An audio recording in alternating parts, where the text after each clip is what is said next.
Hello.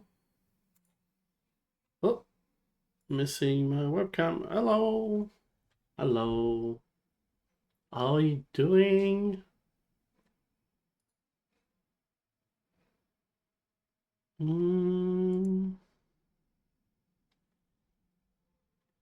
How's everybody tonight?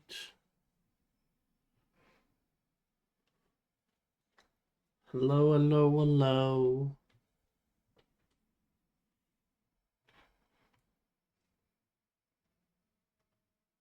I'll finish setting everything's up.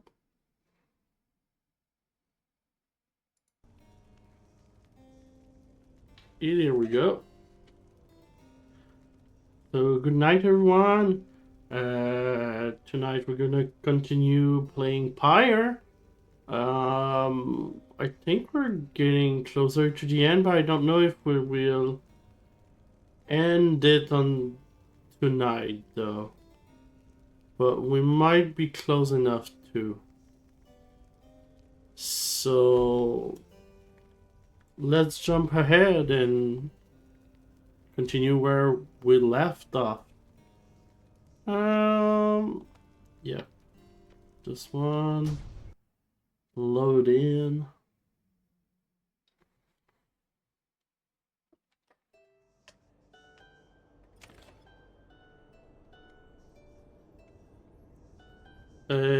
Yeah, so I did end on a.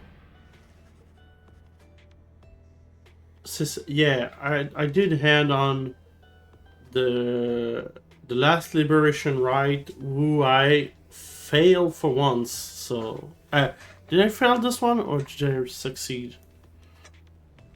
I think I failed this one. I know I have one loss so far. So let's continue. There is no time now to return to the moonlight alcove as before, as the stars already urge you on.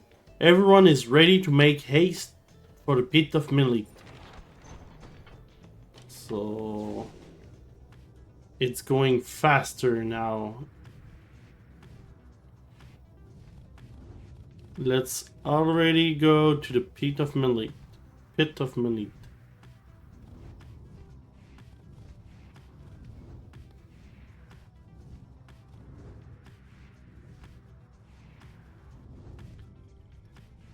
Oh, this will be it. Also, the one fight, the one match I lost, it was really stacked against me. The game almost cheated so I could lose.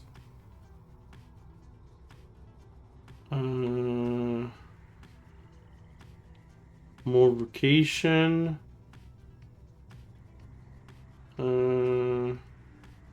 Yeah, let's follow Jodariel instinct on this one.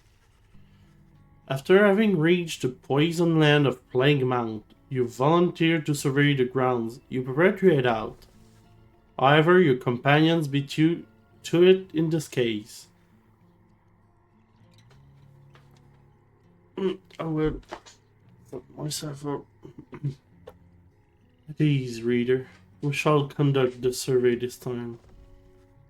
They depart, leaving you to rest up.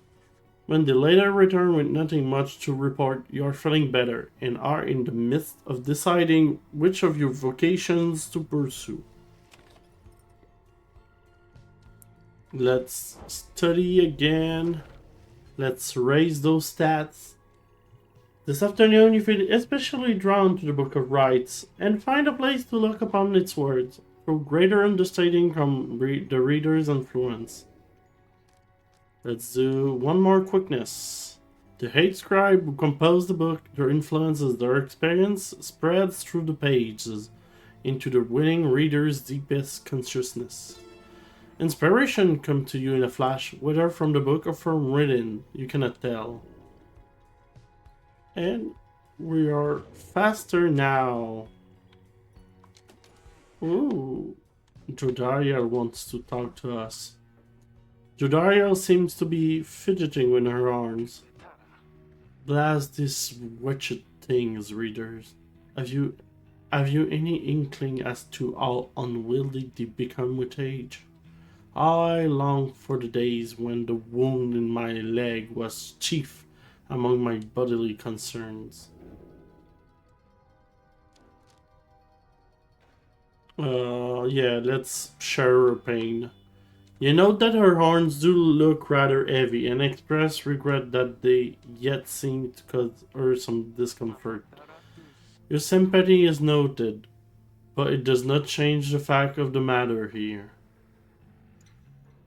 10 years or so into my stay within this blasted place, I first felt protrusion from my skull. They remained hidden by hair for quite some time, but I knew that would not last. We all heard much of the demons in the Commonwealth. Sinners rightfully exiled would assume the rightful form. Thus, when my arms started to sprout, I took it as an indication that perhaps this was indeed the fate that I deserved. She trails off a while. I know somewhat better now. Anybody of her kind left on here long enough and left alive becomes like this. Something in the climate? Difficult to say. A disease of sorts, but not a deadly one. If anything, the opposite.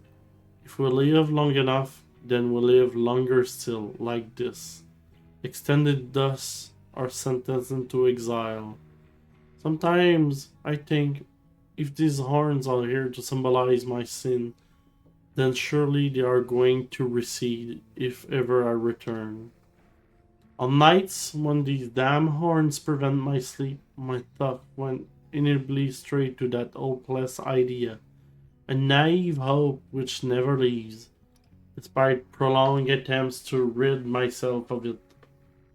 Horns are not worth the trouble, reader. She nods wearily as she heads out into the afternoon. Okay. It was a good chat, I guess.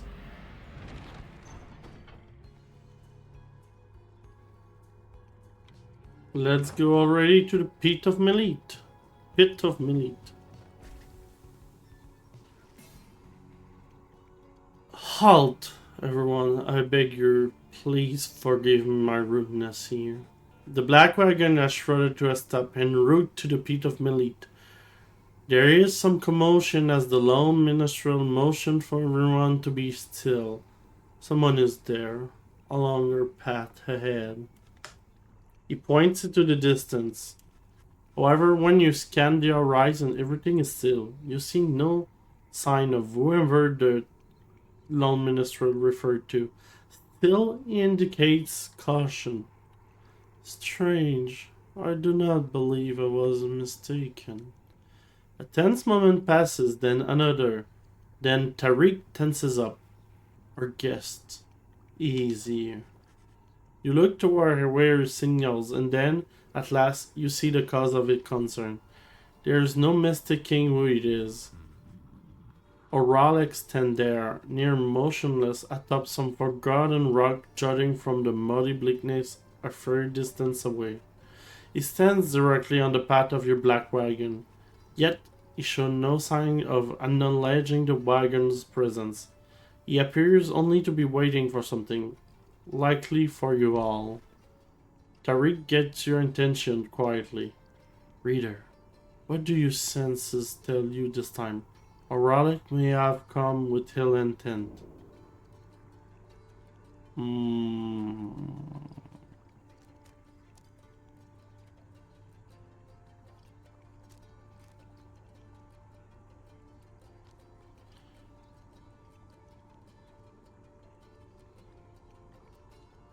Let's say hello, I guess. There has to be a way to reason with Oralic and bridge differences between him and his former triumvirate. Perhaps he has come to negotiate. Perhaps you're correct. Let us try and make contact with him, then, as we proceed. You give the signal for the drive imps to start the wagon and head toward him. But just as you reach the point where Oralic once stood, it seems our guest has already departed. Let us remain watchful as we proceed on course. Oh, hey, Blue. Yeah, he is looking like, I don't know how to say it. I guess the best word would be mysterious, but with a certain prestige. He's kind of prestigious. Something about him. I just noticed my camera is a bit off. There we go, it's better.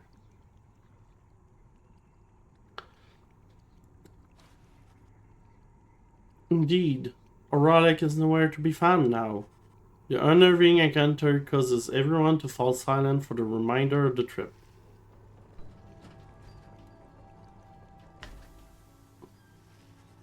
Your wagon finally arrives at the pit of Melit, where still there is no sign of Oralic or your next adversaries for that matter. Your companion organizes a quick search about the premises, leaving you to watch the wagon until the rite commencement. Let's see the shop. Oh, you guys, you just meet some other customer and I sold them some of my best stuff. Not better than the stuff I sell to you, but if you run into some guys with good stuff, you know where they got it. You got a bottle now?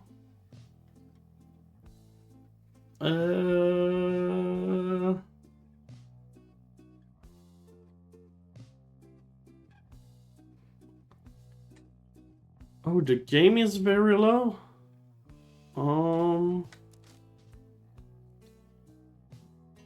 I can see that, yeah.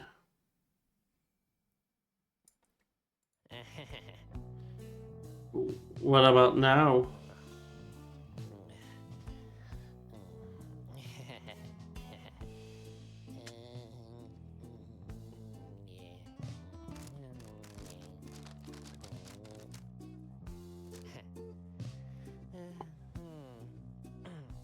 You want more?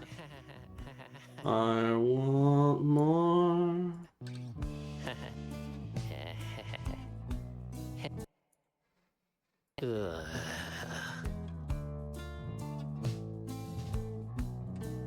Is it okay now?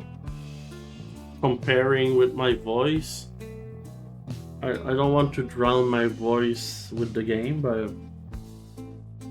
Okay, perfect.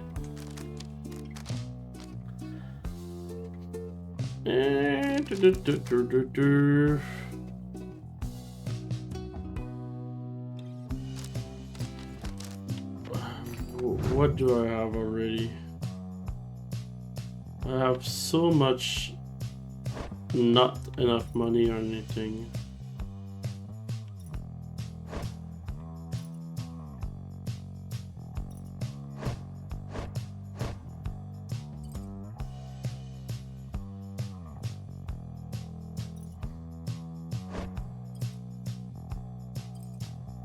More hope.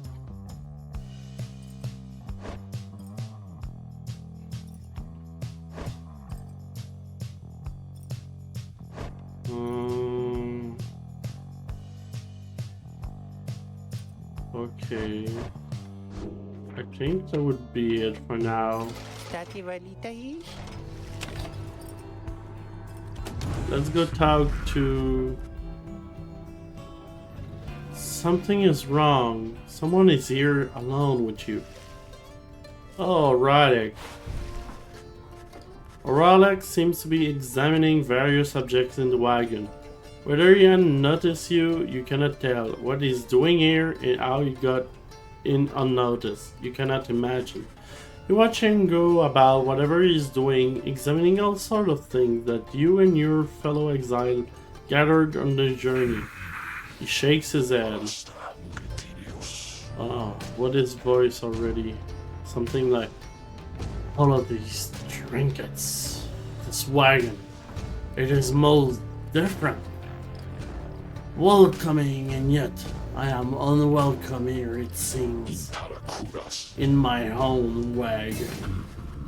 He directs his gaze at you, acknowledging your presence for the first time. You, a mere shadow. Tell me something. Who are you to them?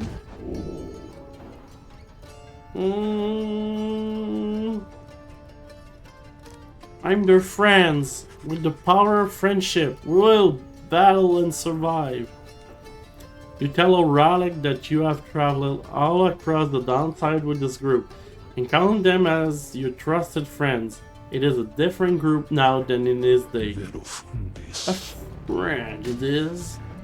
Beware, then, for the Nightwings do not always treat their friends with all due charity.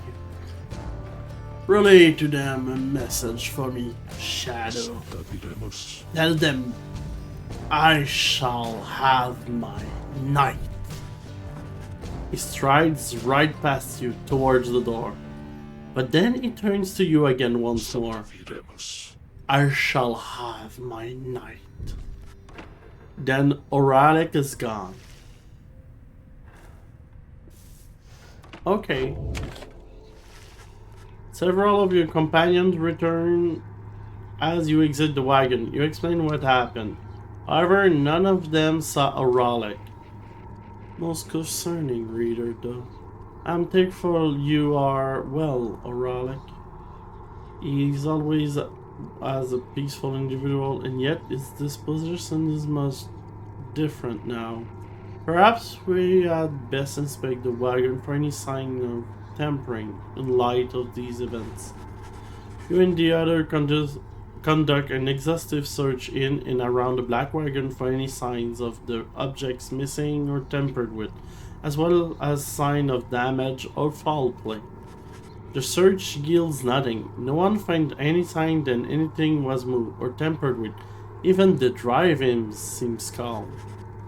The incident leaves you questioning your own recollection of what happened. You try to clear your mind, for the rite is soon now to commence.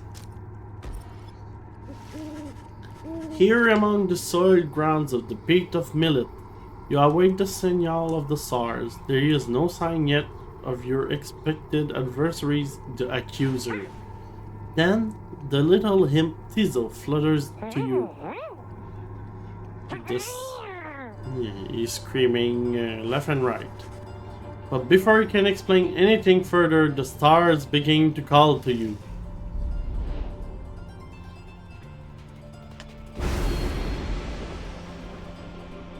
Oh yeah, with all these potential malices that I can give myself. No thanks.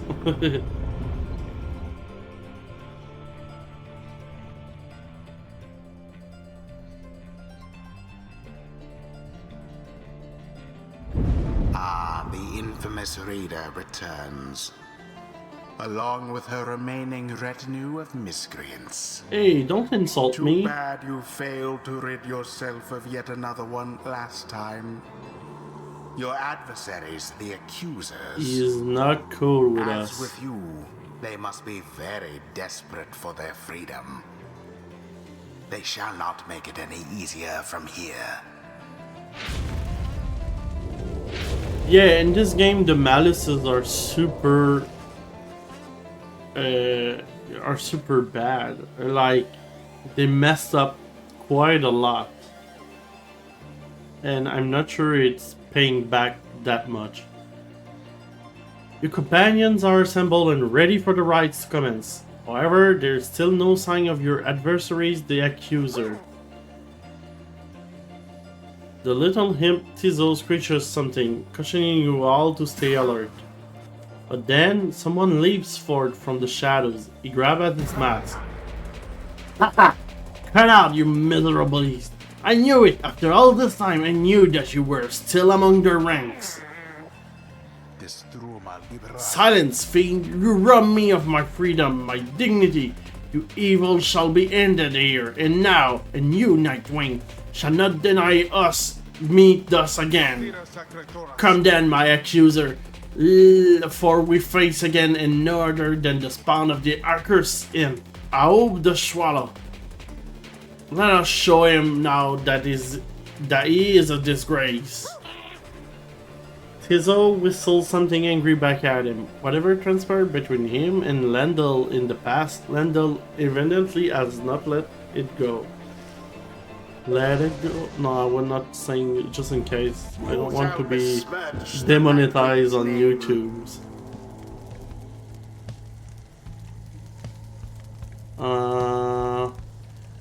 Let's do... What do they have? Are there basic human that suck ass? Let's choose Pamita. She's fun to play with. Let's keep Bertrude. And then I think I want to go with... I need to level up. Wolfred. It is done. This is my fault, Tizo. I was so inexperienced back then. I never should have pitted you against Lendl to begin with. Nightwing! The wicked fiend you serve is an affront. It denied my rightful freedom in my moment of triumph. I shall never forgive him, or any of you. Wait till you hear the voice I gave to Bertrude. Beware the adversary's aura or be banished. Oh shit. Already does your fire's flame begin to flicker. Her name is Bertrude. Yes. Remember everything which you hold dear.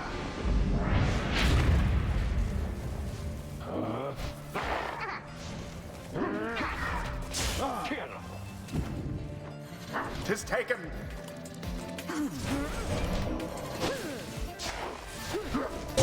That Boom. shoots faster than she looks.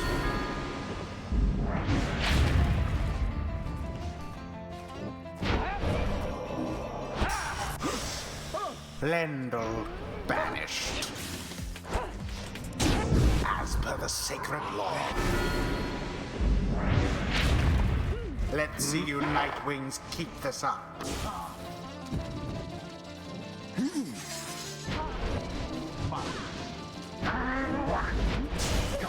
It was almost cruel. I've got them all. Oh, it's going well now. Oh no. A deftly thwarted drive.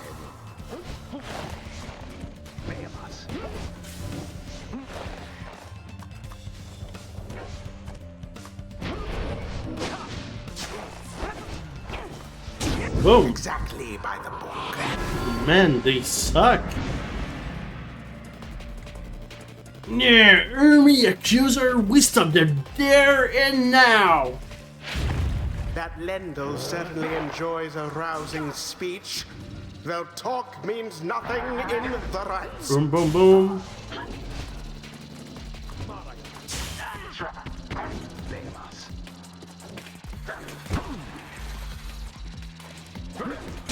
And Boom. it is done. The Night Wings. It was super easy. Oh my god, I don't know why I lost the last time. Side. Oh yeah, because they cheated. The rite is ended. Why he seems happy. Blast! Where did he go? Where did he go? That infernal him! Is it a monster in disguise? A fiend come forth to torment me until the day I die. Lendl storms off in a fit of anger. Tizo reappears once the coast is clear and expresses his gratitude again. What Lendl said before, if Tizo truly is the descendant of I hope the Swallow, then he has quite the legacy to live up to. Bask now in the wisdom of the scribes.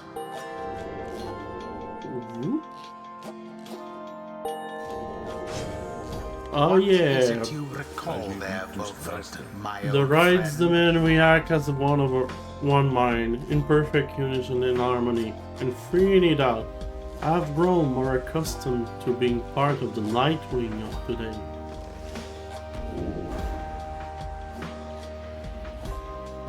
After casting Sprout... Oh yeah, this one is good. I prefer this one because I like a quick setup. And yeah. You may go now, at your earliest convenience.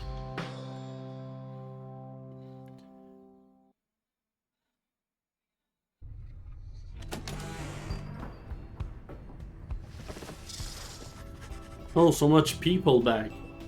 Back at the Black Wagon, you find Tariq examining your fellow exiles after they bested the accuser in a rather one-sided contest.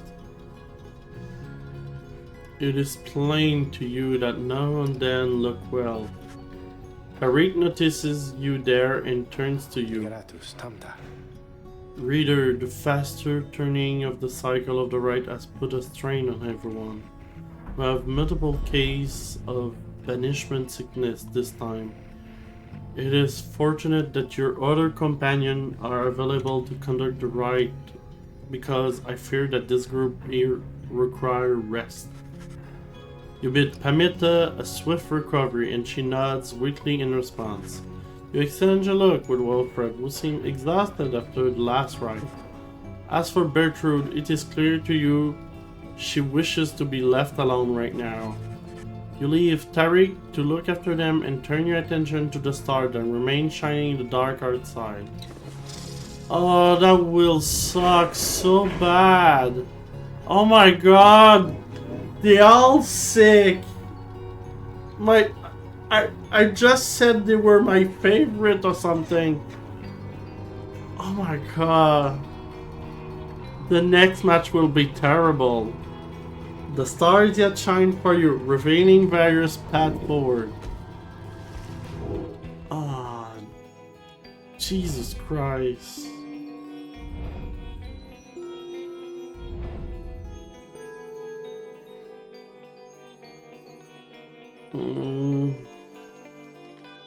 Sear Deluge. Full Mirror.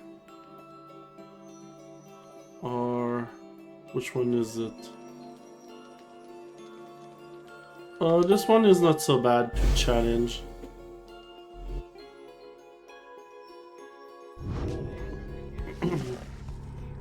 I see. It's time we meet again with Dalbert and the Freight. We can make for the nest of Triesta at first light, my girl. Let us recover through the night for now. It is too late to do much else. Someone wants to talk? Oh yeah, Tito. This always seems somewhat less cheerful since his run with Lendl and the accuser. He approaches you, wanting for you to hear him out. Ahoom! He's unhappy. He don't understand why the other guy is angry. And blah blah blah. He wanted to help his friend go free and ruin Lendl's rite. He feels guilt and regrets.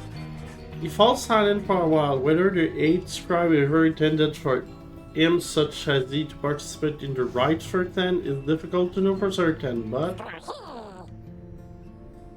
he's grateful for listening, and he will do his best to keep his promises.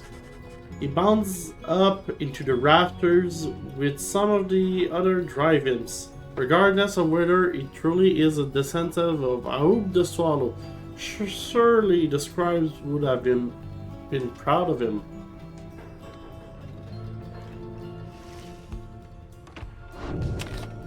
And let's continue.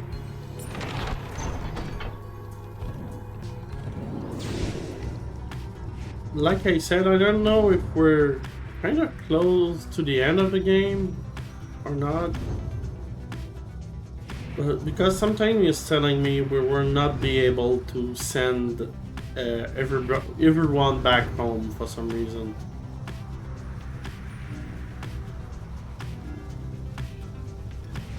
Come on, Stardust or vacation. Let's do. I cannot? Oh yeah, I can. I can. I was just pressing the wrong button. You spend a quiet afternoon into the sweltering confines of Iwin Cove, surveying the area with some of your companions. We're clear as far as I can see. Jodariel, say anything? The area is secure. Let us return. The investigation yields nothing of note. The three of you return to the wagon for the remainder of the day, where you should have time to pursue your vocations. Yeah, can I read the book again? Blah blah blah. Oh yeah!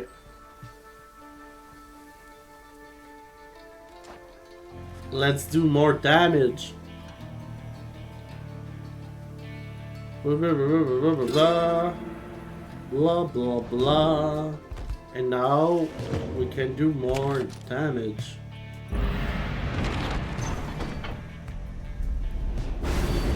You are nothing, reader. Oh, this Nothing fucker. but a mindless simpleton. Your every action is a stain upon the legacy of the 8 scribes. The rites have been a long-held secret to keep out those such as you. And your wigs suck. You wake from what little sleep you managed this past night. Once more, the voice tormented you within your dreams. You attempt to rid your memory of it. If the void truly is that of the Archjustice Androbellus IX himself, as Wilfred indicated, then none of you are likely to receive too warm of a welcome should you regain your freedom. Let's go to the Natha Triesta.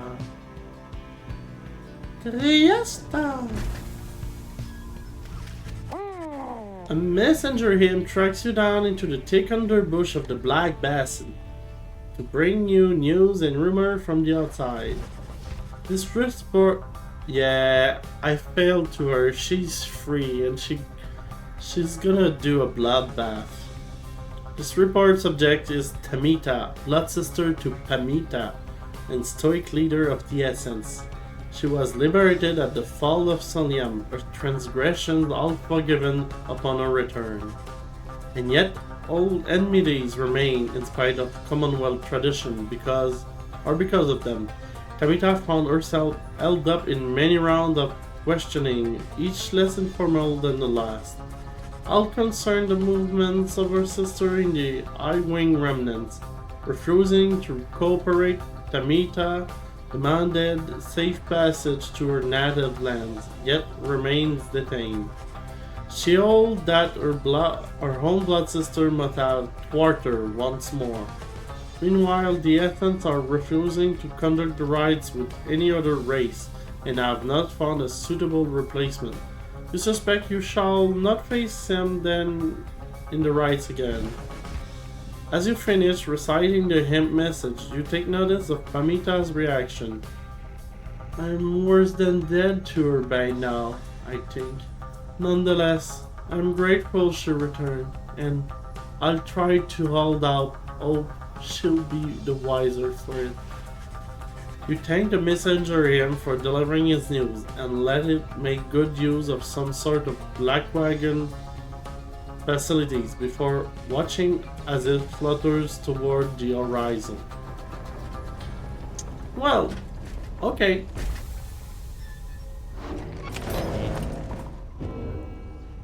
Oh, let's see what does the shop. Oh, hey guys, what brings you here again?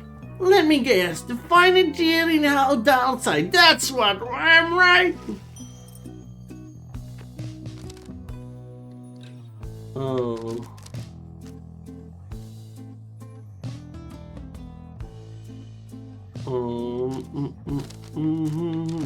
Well, I don't have a lot of money on me.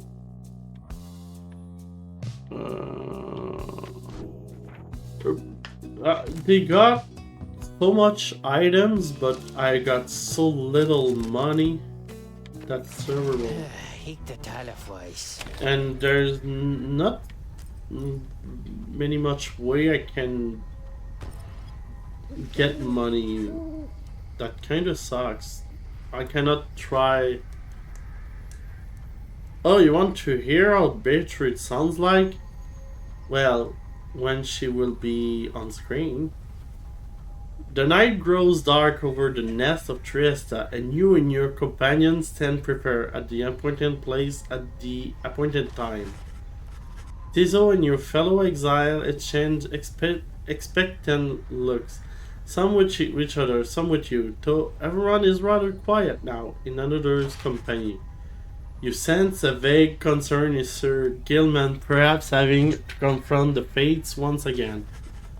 As for Pamita, she seems very much at peace, awaiting for the star to signal the commencement of the rite. She does not have to wait for very long. Instinctively, you clutch the book of rite as the stars above take hold of everyone's attention.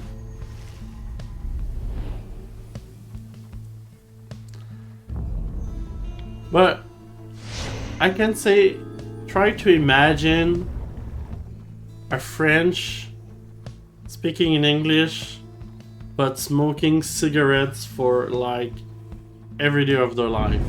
Rita, I am still very cross with you, you know. Boo-hoo. To think I saw in you a worthy heir. And you Not suck. just to the legacy of the Night Wings, but to the future of the Commonwealth. That traitor Volfred. Only a fool would be seduced by his audacious promises and his dangerous ideas. That, dear reader, would make you a fool. I have no choice but to explain it thus, so even you I don't could know who this understand. character is.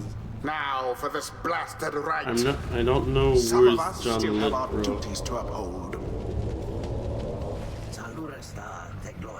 Hell, Nightwings! Our brush with freedom in the liberation rites taught us a valuable lesson. We thank you for the opportunity. Come, father, they denied our chance at freedom. For that we give them thanks. Aye, my son, but it was not our time.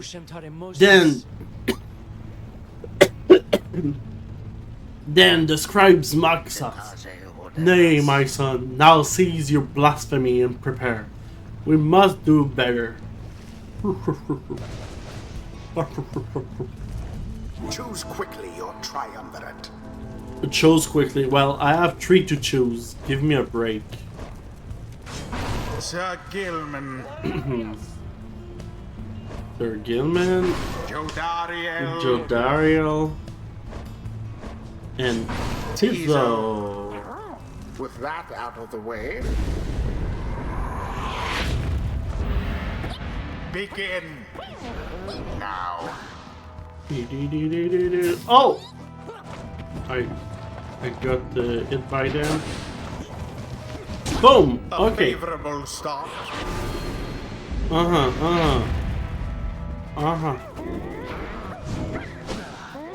Begone, Jodariel. No! Patience, reader. No! Come back! Come back! Unfortunately, the Nightwings seem to be falling behind. That's it.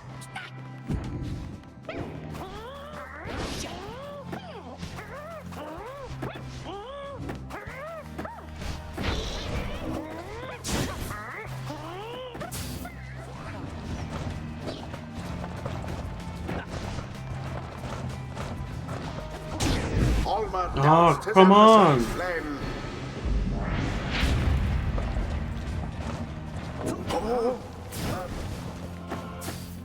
Oh.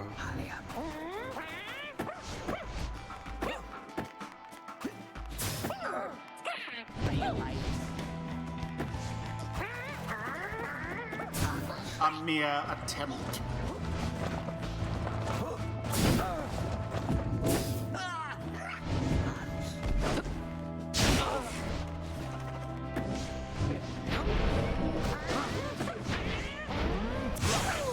Banished, all of them.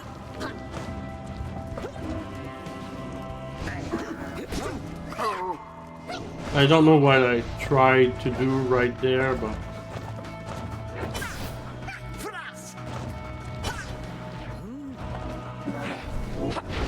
the orb.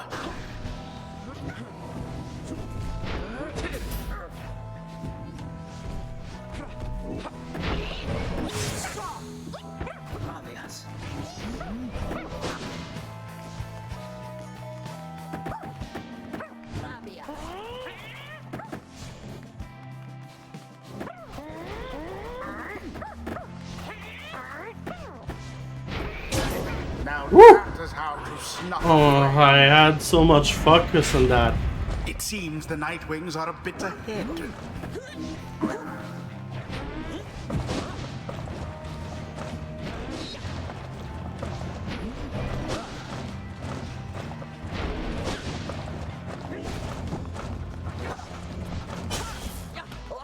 Audacious, aren't we? Whoa! No! I was right there! I was right there! Boom. Okay.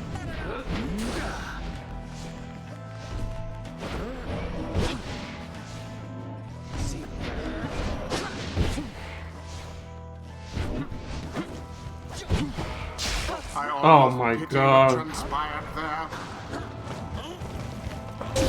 Onward thus to great Okay. glory. Oh, well done, oh Nightwings. My poor Armor. You did nothing to deserve this.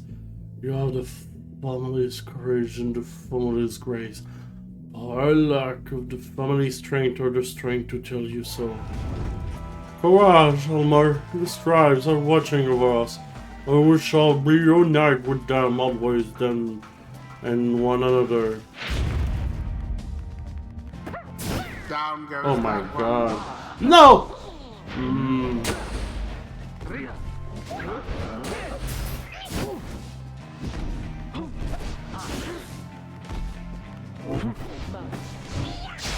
Oh no!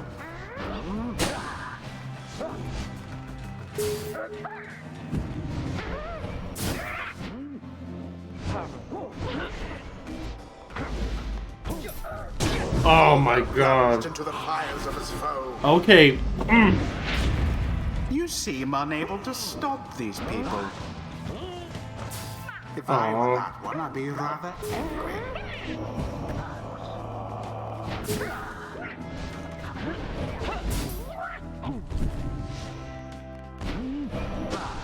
You have it!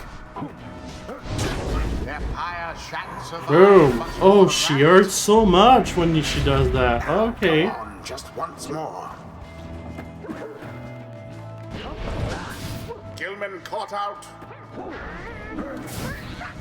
Oh, it did not work.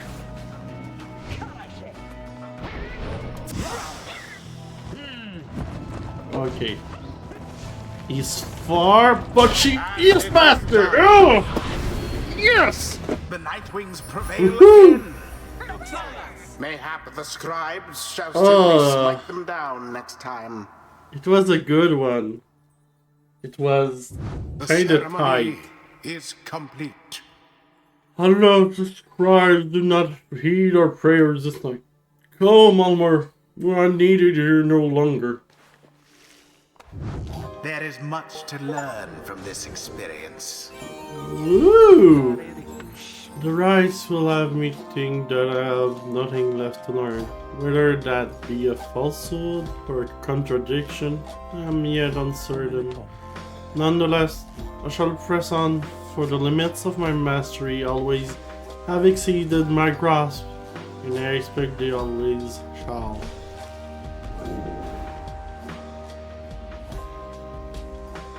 Oh, that is good. That is why. To Solium.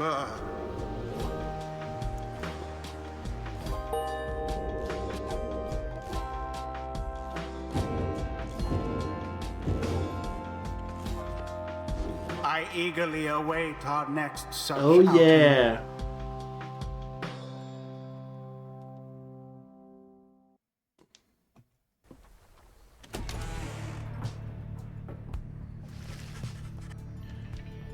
There proves little time. Oh my god, I was reading so slow. There proves little time for rest at the Black Wagon after your fellow exiles secure victory over the fate with aplomb. Those afflicted with banishment sickness seems to be doing better at least, and express gratitude to Sir Gilman, Jodiel, and Tizo for their effort. Just then, Tariq appeared before you. No word to escape his lip. You can guess full well what he has come to indicate you and follow him back into the darkness. The stars above seems to be few and fading, yet one still shines defiant.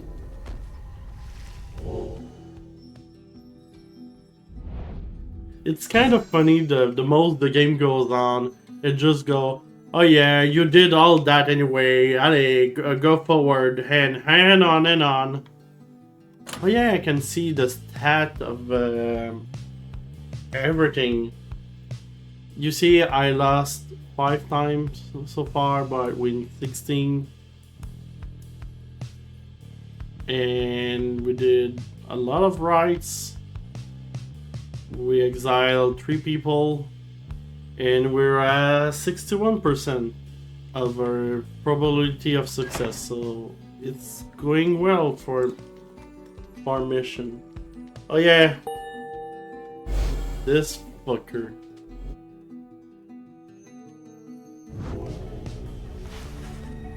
You notice that Tariq is standing there with you regarding the night sky, the gate guardian and I. We have paid witness to the liberation rite upon the fall of Solium for a long time. We have seen so much, and so I am a bit taken aback is all, to see something which I never seen. You look upon the stars together for a while then.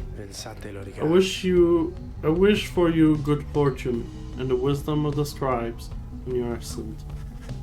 Tariq leaves you there alone under the night. It has grown very late and you need rest. The Black Wagon shall have to take flight again come morning. Let's go to the morning. Cocorico. Cock-a-doodle-doo.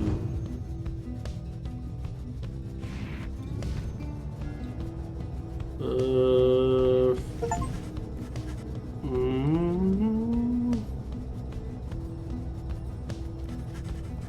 blah blah blah blah blah.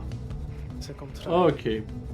Inclement weather we have lately seen, reader madam. We ought to be like to make Lane closer to Scribe's Gate now. Then I suppose this means we shall soon see Celeste one more.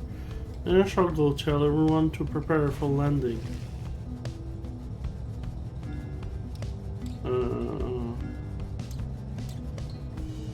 Do I want Sir Gilman? Oh yeah. If I can, I want to send him home. Because his voice is quite atrocious. You have arrived once more among the quiet solitude of Mount Alodian. It appears that Menly and the Chastity have already arrived along the other route.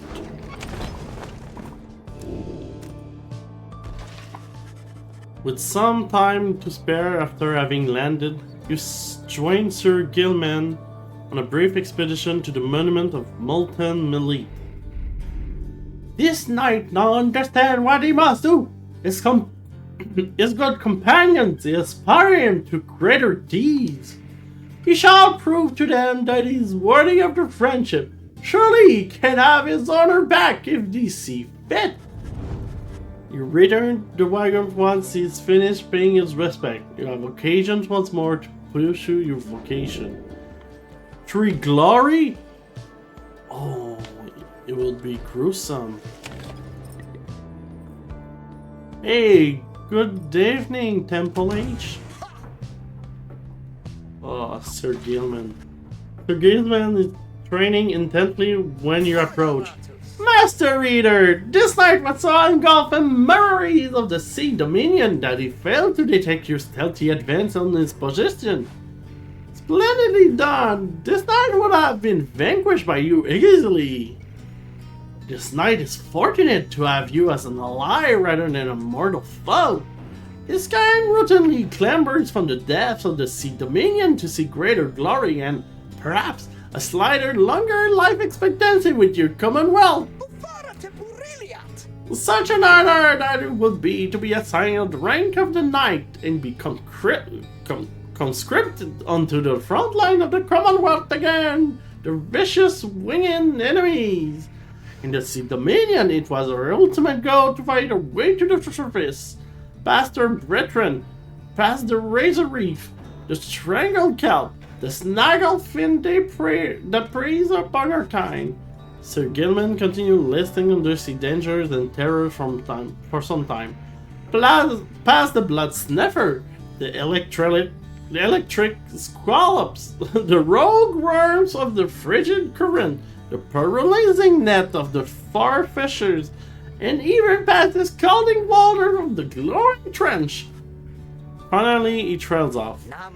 Yet, even despite the myriad challenge of the living in the Sea Dominion, it is each would-be worm knight's duty to abandon that place at his or soonest convenience.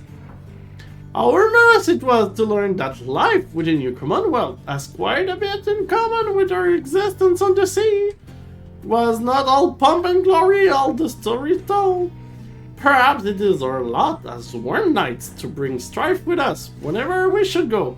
For even here, it seems, is our kind-peated boast against our brethren of all others. You remain silent for a while, but then... Ah well, it is fortunate that this knight found within this place so fine a company as yours. It is a most different change of pace to strive toward a common purpose rather than strive contently to outperform each other toward one own self-gain. Although to the extent we are competing still, this knight shall ever strive to take the lead. Make no mistake about that, Master Reader. This knight was born to be the best, just like all Williams like him. Now, he is off to steal himself. You pardon, Master Reader? He scoots off somewhere to continue with his self-made training regimen. And he's got quickness. Good. We want him buff. And let's buff him some more. Because we're gonna study glory again.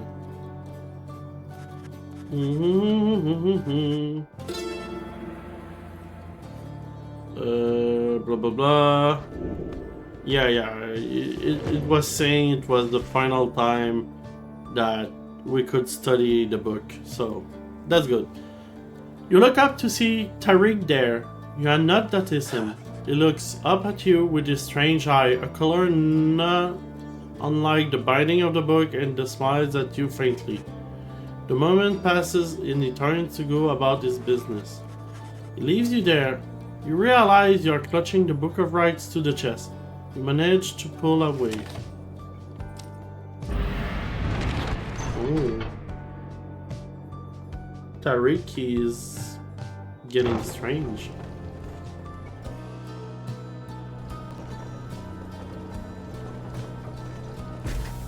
So hello everyone. So for those who don't know, I'm playing Pyre. I'm doing a lot of voices.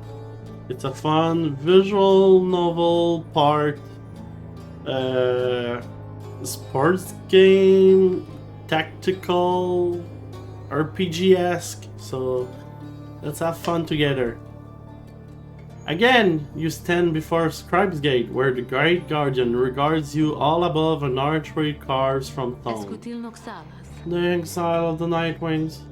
You must know by now, that once the star no longer shines, the rites shall cease. For now, step forth. Except for you, Tariq. You stay right there. Salutium, Celeste. Greetings, Celeste. The Nightwings are prepared, and as for me, you shall not blaspheme under the gate again. Do you understand each other, Tariq? Hi, Celeste.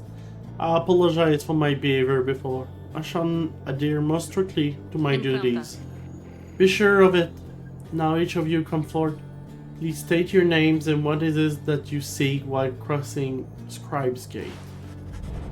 One by one, your companion cross the gate until it is your time to do so, and you follow them in turn. The Gate Guardian regard you all, then wave you through toward the summit. The Hate Scribe bid the Nightwings welcome. Go forth with glory. Am I free to accompany them, Celeste? Or shall I remain here? She looks at him. You are free to accompany them, Tariq. As you will, Celeste. Until we meet upon the summit, then. Okay. Is it gonna be a moment like we learn something that Tariq is possessed by Oralek or something? That would be wild. Oh, it's you guys! Come on in! I guess you got here on time because I was just thinking maybe I would close a little early here, you know? Business has been really good, everything. It's just been a little slow in spot, a little slow is all. So I was thinking maybe I should do a sale. What would you say to that?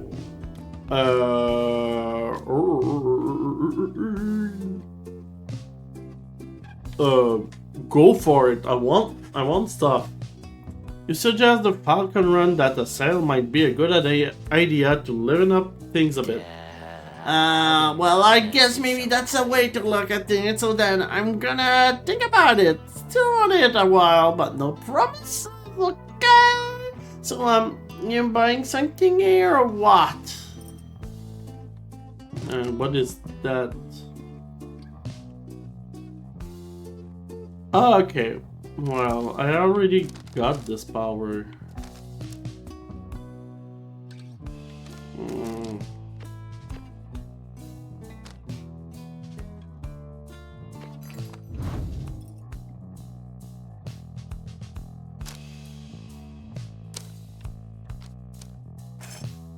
I just want something like that.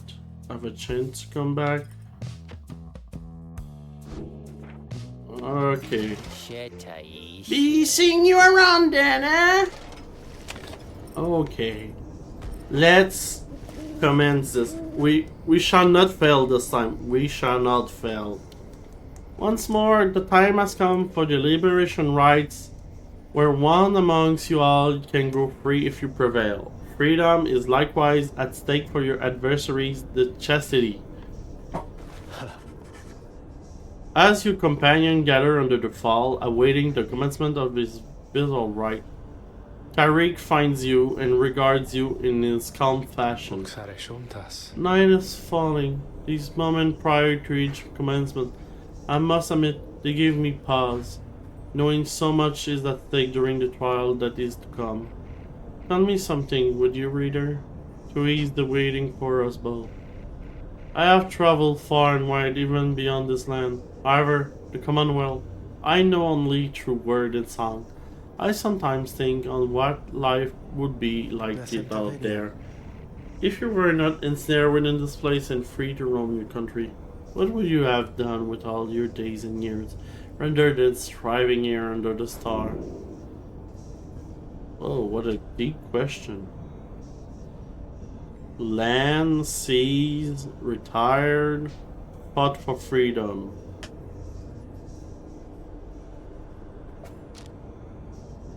I think I would have retired with something more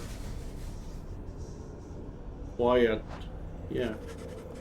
You long to find some solitude out there, to a different sort than all the solitude available in such abundance in the downside here. You will have lived out your days in peace, beyond the bustle of the Commonwealth, and in a manner closer to the olden times. Peace be with you, then, reader. Whenever it is that you travel shall take you, in this life or the next.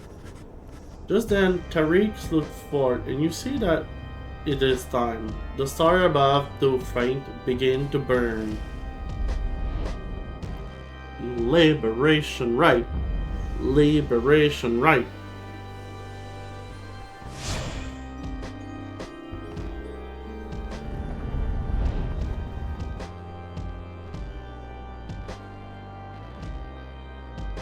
Let's hope it's gonna be a good match. A good, clean match. Yet remain aflame, align once more over the sacred fall of Solium. 'Twas here that the 8 scribes ordained the glorious tradition in which you now participate. The glorious tradition which you and that instigator Wolfred seek to undermine. 'Tis my sincerest hope your adversaries in this liberation rite achieve instead what they desire.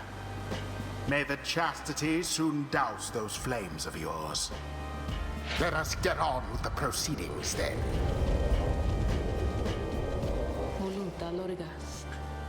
The pyres burn and each of the triumvirates is present and prepared.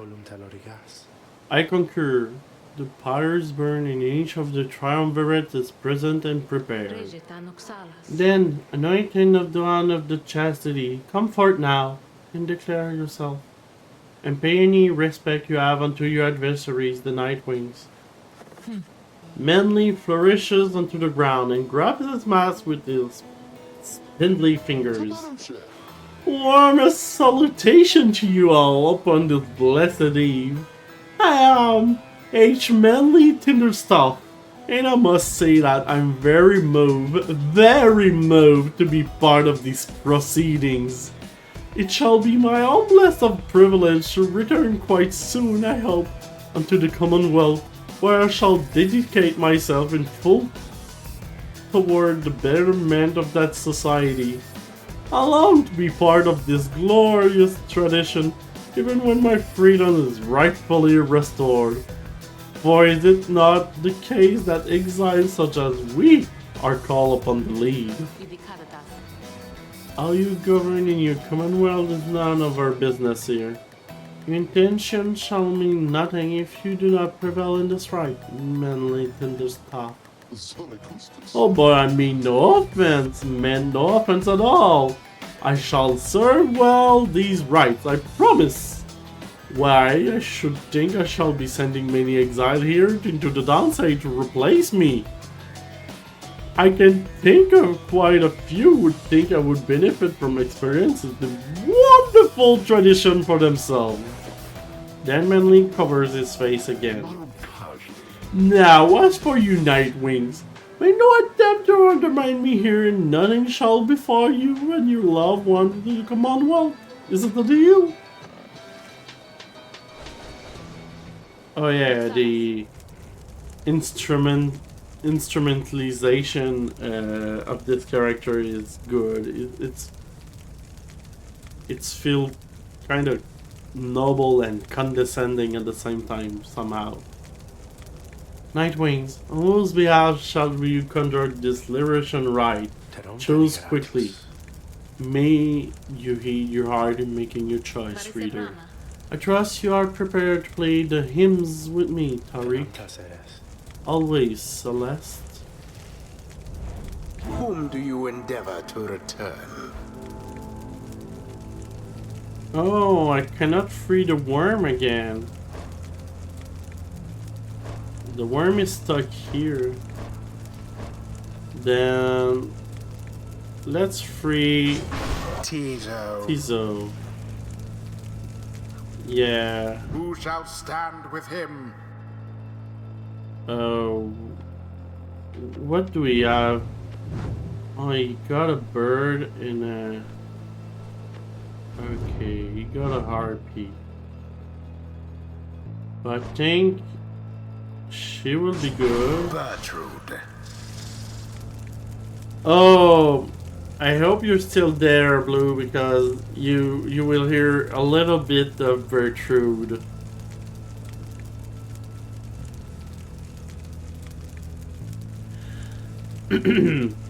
We shall ensure his passage from this place.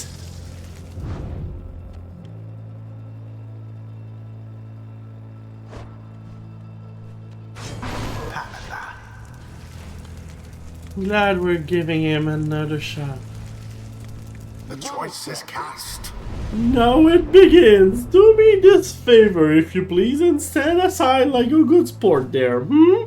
I promise to reward you handsomely once I'm free.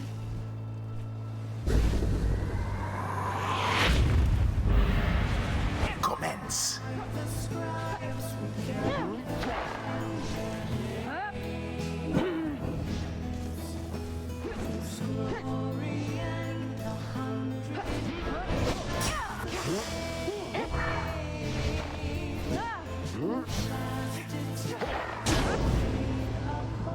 Boom.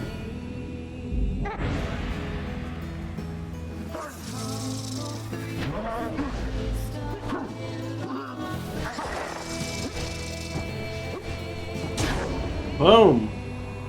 Okay. Already off down.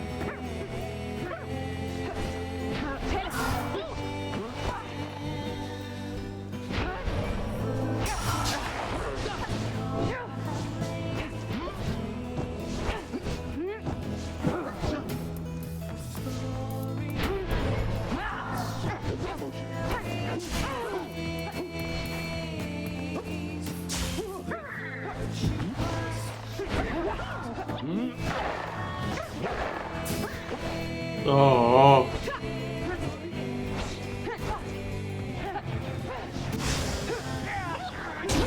Oh. How did you get me?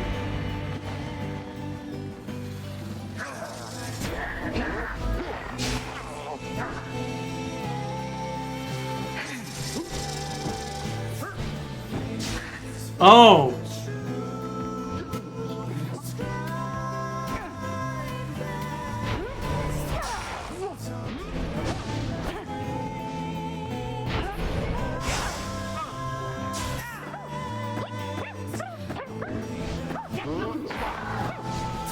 Oh no! Hmm.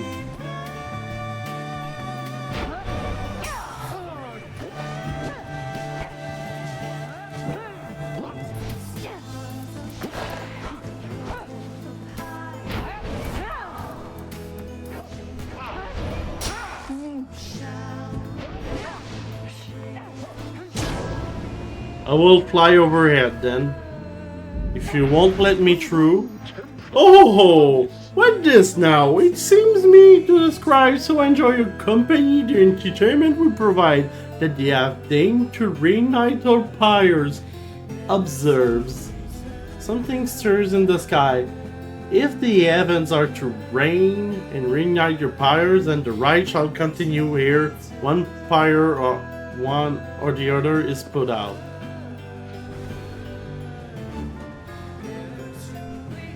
Oh, okay.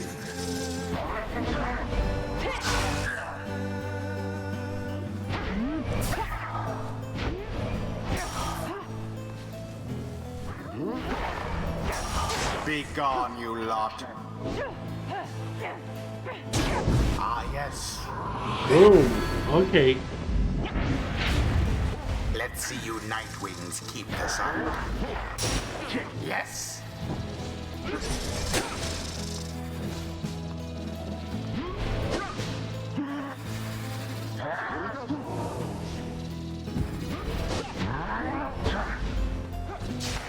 Sorry, Manly.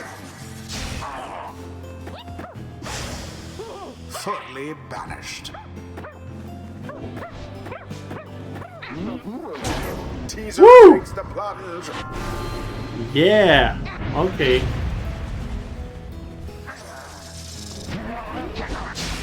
How comical. The fire. Oh yeah. Okay. One shot left. Now end the ceremony.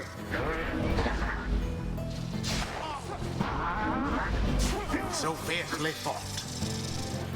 Boom. There it is at last. We did it. We The did it. Nightwings We did it. proved We their did it. worth. As for their adversaries, they did not. Thus ends the liberation rite. And thus the scribes have chosen the exile appointed by the Nightwings shall be free, absolved of all misdeeds, return to glory in the Commonwealth. The voice seems His pissed. adversary and all others shall remain to carry out their rightful sentences. Why, this is another outrage. Have you have any idea what you've done, you ingrates?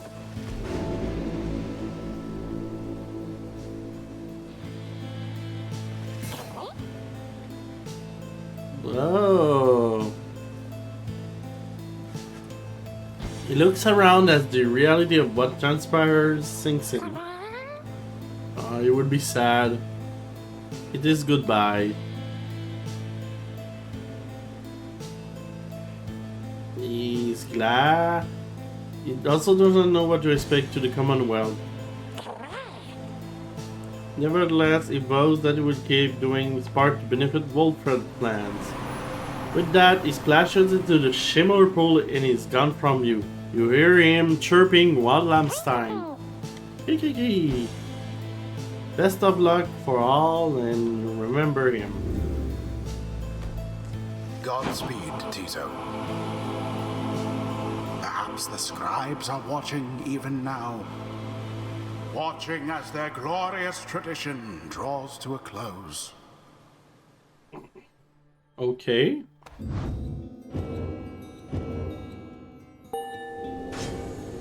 Amita, level 5. I used to soar above the mountains with the high-winged remnants, and we would see the Commonwealth shining down the horizon. It enraged us, the mere sight of it. I can fly free no longer yet. That anger, I don't feel it anymore. Oh yeah, okay. She was better.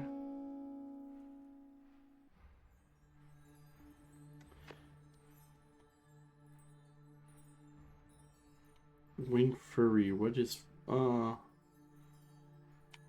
Okay. Okay. It's good. Gertrude. Now take your execrable companions someplace else. Oh yeah. What will happen now? You return to the wagon after having prevailed against the chastity in the liberation rite. A fortuitous... oh, Bertrude. a fortuitous results. At least someone got out of here. You succeeded in liberating Tizo, who returned to the Commonwealth in glory. Our plan approaches a key turning point. Let us ensure it would soon come to fruition, not only for ourselves here, but for our companion and our loved one in the Commonwealth. But we have little time now for reflection into this. Look yonder, reader. The stars demand we go already. Let us help them usher in the end of all this. You turn your attention to the glimmer of the star. The current rate of disappearance suggests another liberation rite shall be coming very soon. The game just quickly spins out of control with doing rites and less story going on. The planner is at only one rites to do before liberation. Sir Deluge, Kelmer. I prefer to deal with Kelmer. He is slow, kinda slow.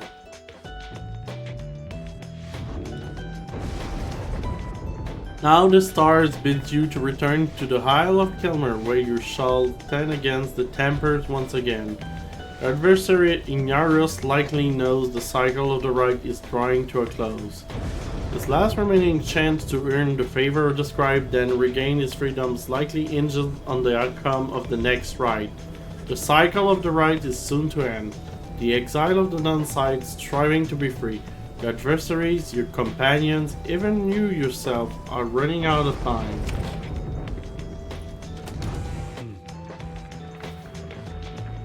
Sir Deluge is delusional. After the liberation of Tizo, you find Tariq back into the wagon, looking though no such thing has just occurred this night. You think you see him tilt his head as you approach. Some words of congratulation are in order for this evening, I should think, reader.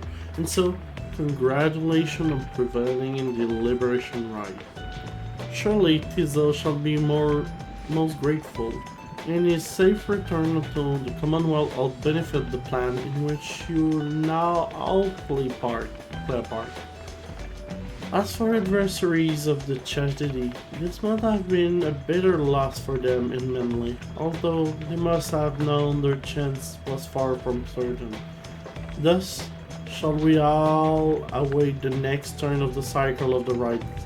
Celeste and I are to return our respective duty for the time, as now Scribe's Gate is sealed.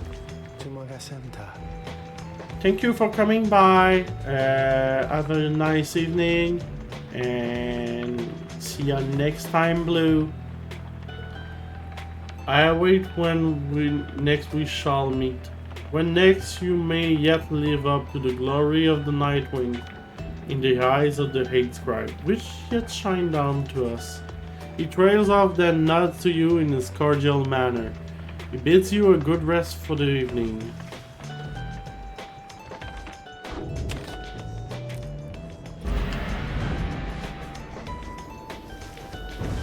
At dawn, your companions are prepared to depart. Everyone is silent. Your travels are to take you back to the island of Kelmer, but soon after the stars shall draw you here again.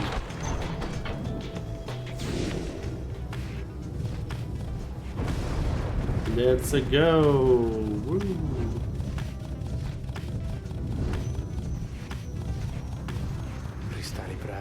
Again, we return to the Isle of Kelmer, hidden in the storm. I've met very few who know of it all, much less I've walked upon its stone and sand. The disconcerting tale of the demise of Kelmer Rope Caller, who met you stand here on that isle. The hymn that swarmed and grayed across the place today seems not to mind. Having paid witness to the rites firsthand, they have become rather obsessed with it. I sometimes wonder if it's more difficult to conduct the rite with such a boisterous audience.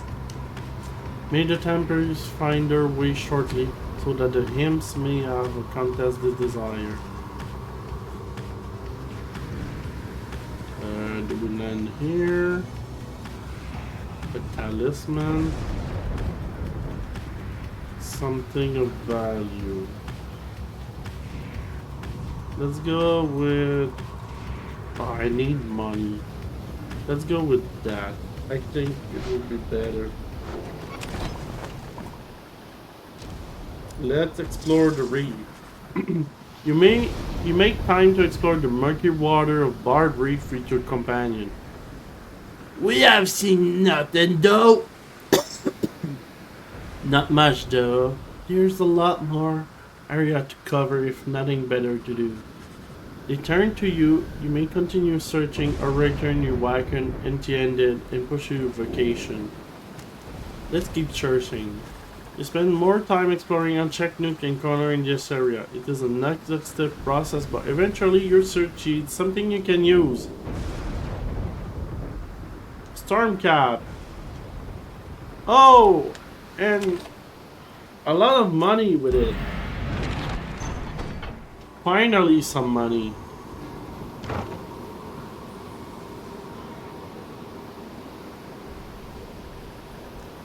I was wondering if the game was frozen of some sort.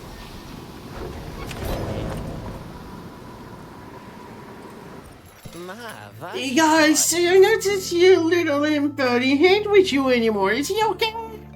I heard the wildest thing that he somehow got over here back the other side. I'm like, why wouldn't him want that? Well, he's gone. Yes.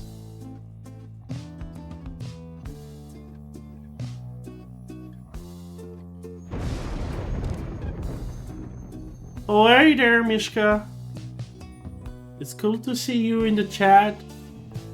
And yes, I'm doing a lot of voice acting. You should have seen some of the characters I had.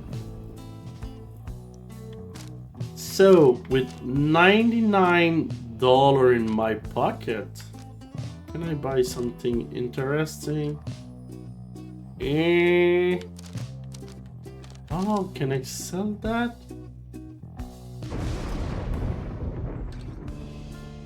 I guess I could sell that. I don't need that much.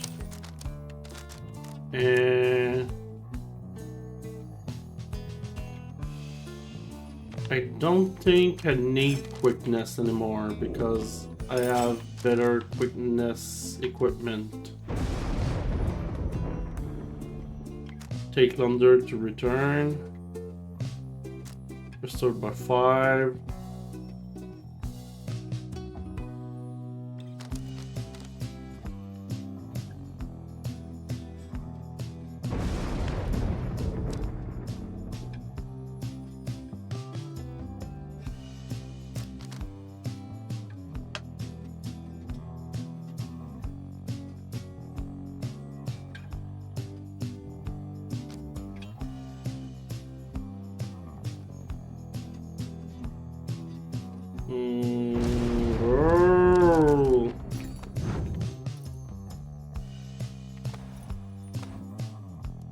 I don't know.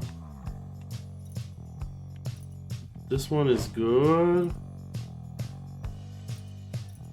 Hope is good. It's a good stat to have hope.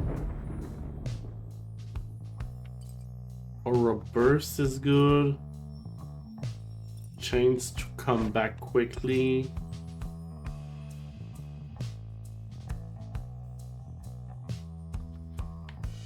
Oh, I will wait for now.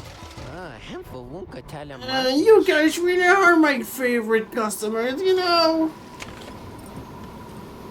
Let's commence the rite. I don't know if you know this game, Mishka, but to summarize everything, I'm doing kind of a marathon over the year about all Supergiant games. This is their third one, which is Pyre, and we're a group of exile trying to win some weird basketball game to best our fates and come back to the land of the unexiled, I would say. And while our companions are free, they try to rise to bring a revolt up to free everybody that is stuck in the exile. Dark is falling as the preparation for the rites against the Tempers are finally complete. The task took somewhat longer than usual this time on account of Jodariel's absence. She returns, joining the others in an inconspicuous manner as she can manage. She grows angry about something, but then no one speaks to her of it, for the stars above ignite, drawing your attention. Across from you, Ignarius and the Tempers emerge and take position. Well, she's mad that the other demon guy is here, and maybe we'll try to have some smooth move on her.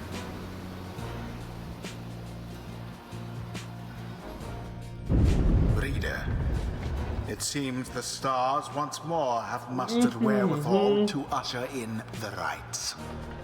The sky grows dimmer by the day. An age is ending. Surely you must know by now that you shall never all be free. Yet still you struggle to fulfill some senseless plan. But I digress, of course. Some of us still honor the tradition. Some of us hold dear the teachings of the scribes. Here we go again, the Nightwings. Do I gotta say, I started looking forward for these little outings.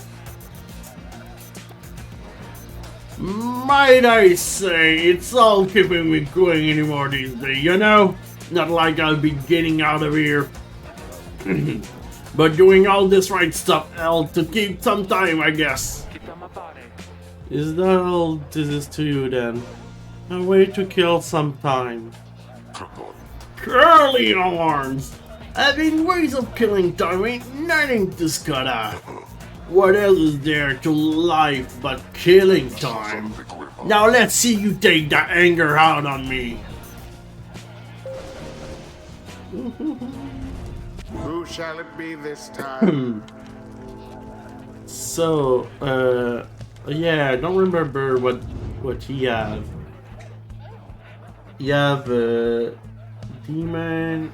Okay, so it can be fast. It can be dangerous.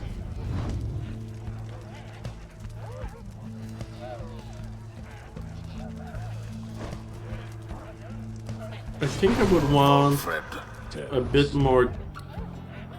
I think I will play defensive somehow. Bertrude. Yeah. Tamatha. It is done. Oh, I'm ready for them. Alright, you damn Nightwing, let's see what you got.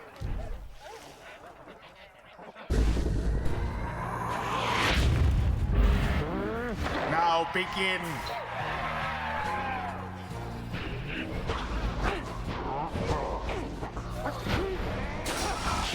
Such fervor.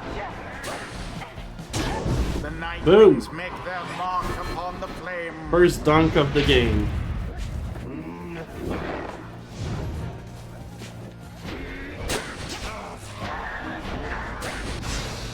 Poof. Oh, no! All you like. like, reader. Bring us back! No! Darius shows us his ferocity.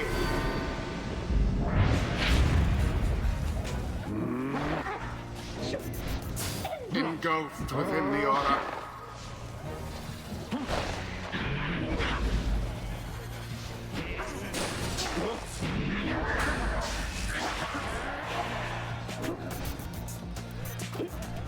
Thoroughly banished. Boom. Wings have served. Okay. We're getting back. Banished.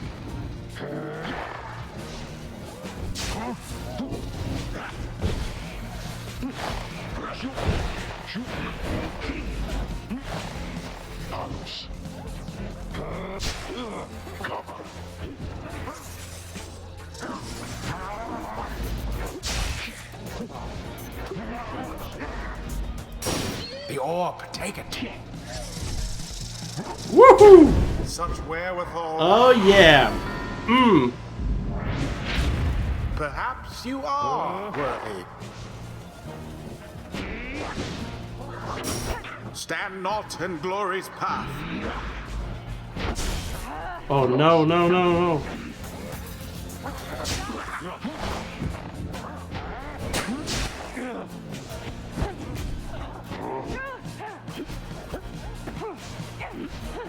And she can fly everybody. She's super good to avoid anything.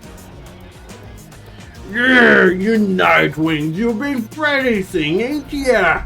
And what about you, Iggy? You're just a watch-up old goat. You're tough, you're true. How long you gonna keep at this, getting weaker and weaker, worse and worse, huh? Come on then, Nightwings, finish it already, will you? Sooner we wrap this up, sooner we can cut some shut-eye and put a hand to this damn day. Come on, man, just play. Oh. Quite the turn of events.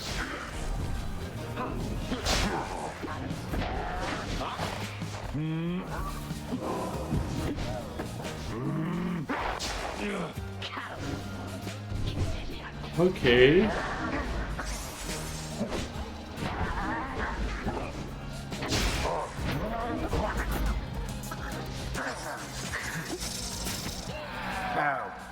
Okay.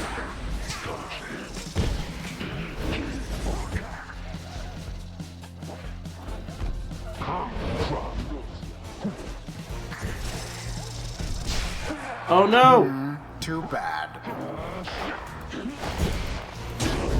Oh, she did it! Against your pyre. God damn it.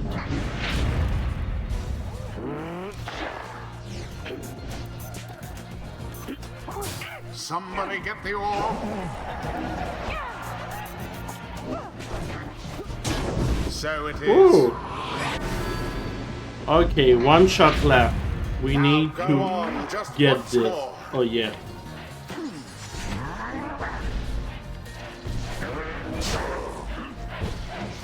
Now to the flame. Oh, they got me.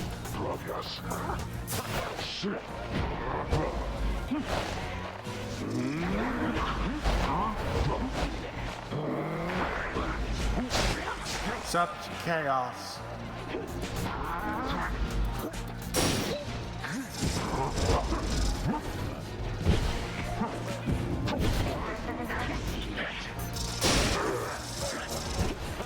Simply monstrous. Oh no! Scribes.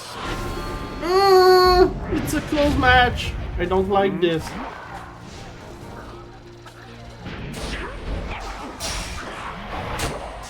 Didn't see it coming. Tempers banished to the last. Boom. Okay, we did it. We did it. The Nightwings prevail yet again. Perhaps a stroke of fortune ought to be thanked. We did it. Thus end this night's proceedings. What a joke. Losing to you lot again. The younger we were, Tore to you to pieces. Ain't never getting out of here if we keep going on like this.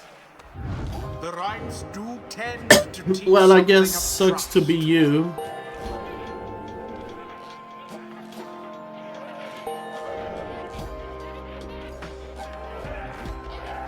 Now go and wallow in the downside for a while.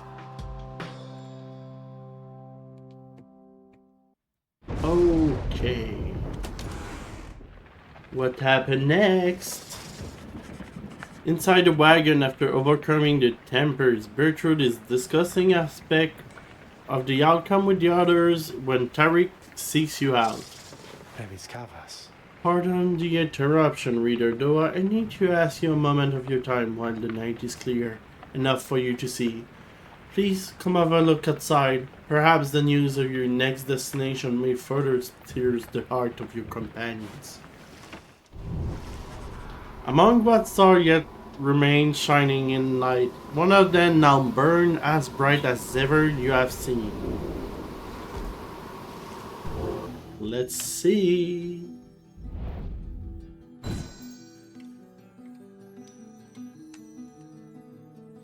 If I look to the planner again, we're at 67, and we're fighting this guy.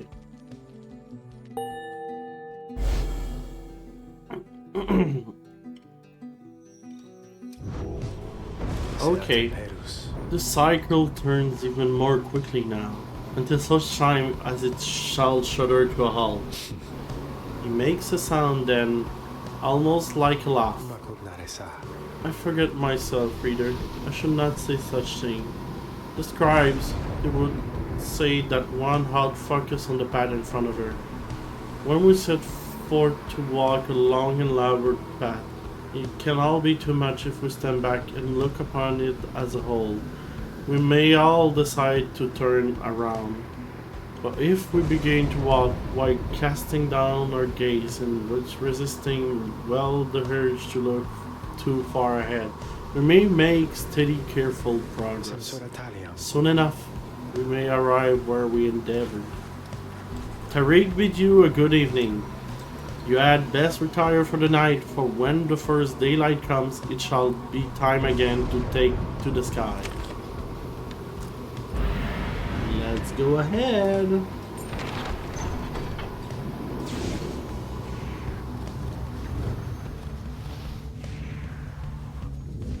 I'm not sure, we're really good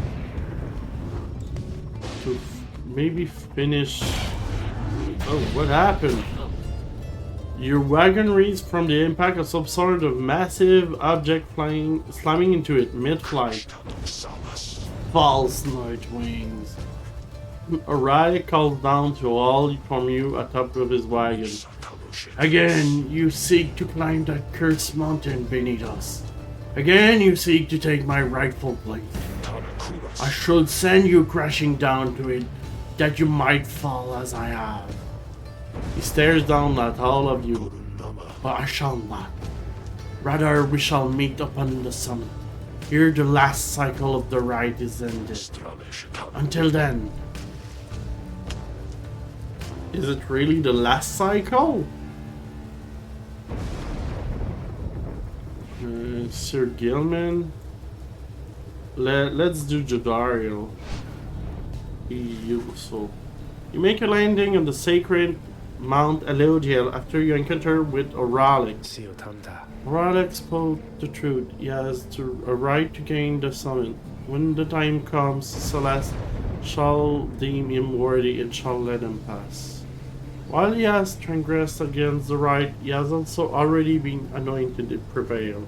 Nothing is written in the book on this, and the liberty ought already be his. For the time, it seems that he has not yet traveled to the summit. Perhaps he's still making preparation with his fellow exiles. When exactly Oralic intends to make good on his promise, he did not make clear. For now, you are to confront Barker and the dissidents upon the summit. But first, you may prepare.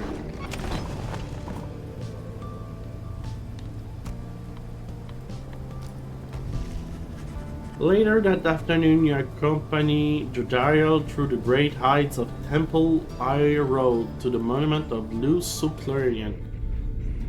Two remaining opportunities for freedom it is then. You scribes are rather stingy with your favor, you should know. Several of those who stand with me deserve to see their homes. If you are truly judge of the worthy, then I expect that you shall choose from them. You return to the wagon after she is finished paying her respect. The summit awaits, but first, it is still time to continue practicing your vocation. Ah, 2 presents. And I have time for...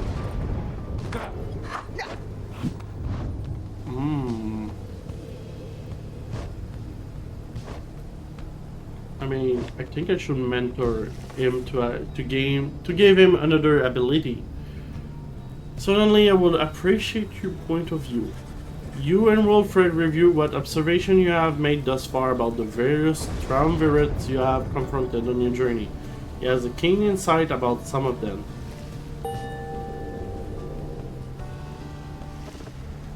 Either we stand between each other's path or freedom, or we help each other on our way. I try to always bear this mind in truth. Okay, yeah.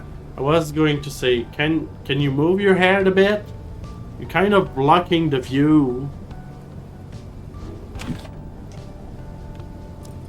Either way, let's go ahead. Describe the gate.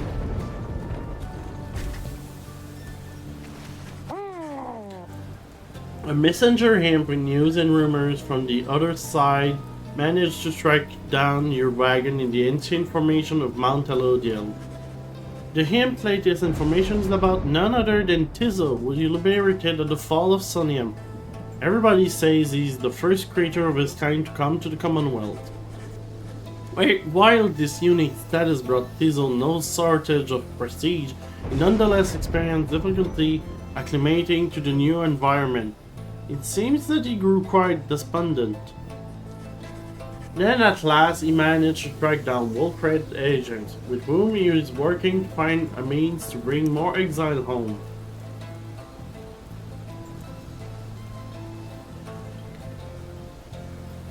Thus, as the revolution grown stronger. He also left you a special verbal message via his most trustworthy messenger who rises up and intone, "Ski you!" He missed us.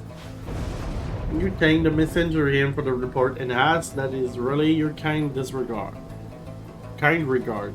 Your companions soon begin to talk in turn.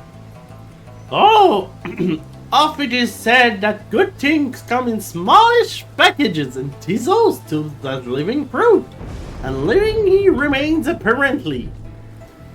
Truly, once more it seems, I underestimated him and his resilience.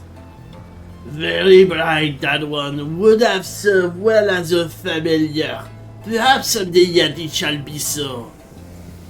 I guess this makes him the expatriates of sorts. The team is downside home in favor of the Commonwealth. But who after all? You did it, little one. You had scarce believe how long our Tizzle toiler in service of the Nightwing. He deserves his peace more than all of us. I shall look forward to our next reunion, Tizzle.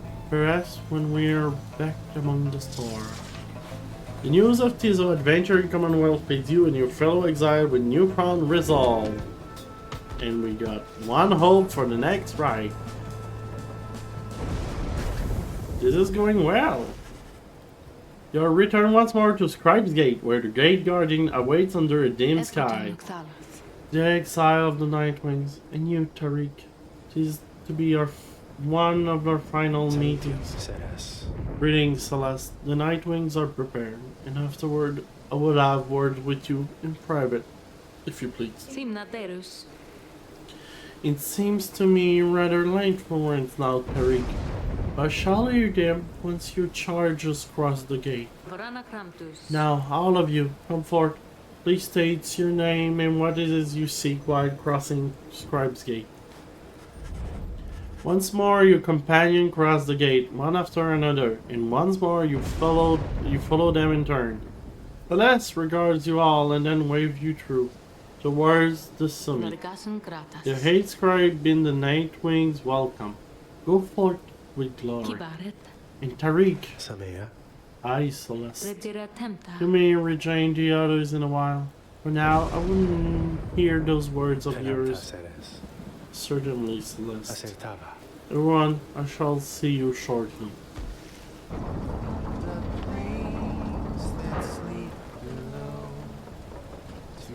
Hey, we got a song.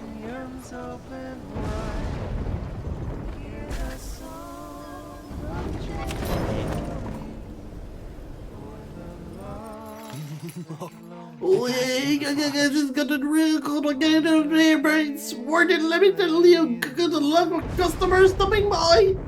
Okay, I've been exaggerating just like the little sister. I've been waiting or well, I guess you buying anything. So much stuff.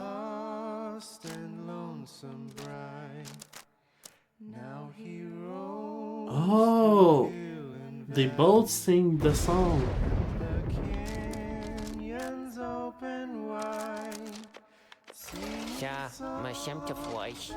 Well, you have nothing new or interesting for me.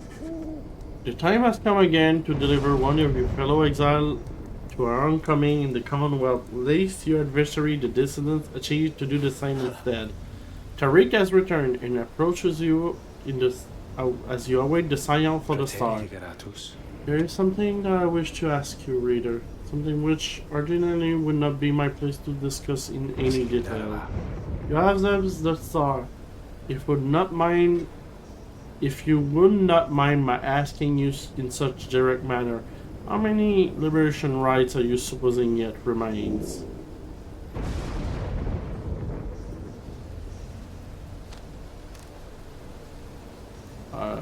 Might be very last. You guess that perhaps this is to be the very last liberation rite given that the star have continued fading and all, but Tariq only shake his head. Nay, reader, madam, more than one remains, provided that you also count this liberation rite commencing at the moment. I wish to make certain that you were aware so that you and the Nightwing may yet make the most of your remaining time together, and thus as to what shall happen once the final liberation rite is ended, we soon shall both find out. But lo, it seems that we are called upon once more. Look forth.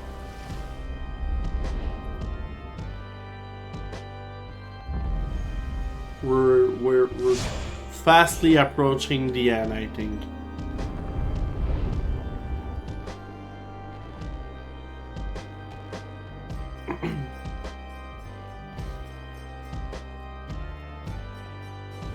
Reader, I would ask that you think back for just a moment, if you please. Yeah, what do we want? When you first looked upon the Book of Rites, think back upon the words that it revealed.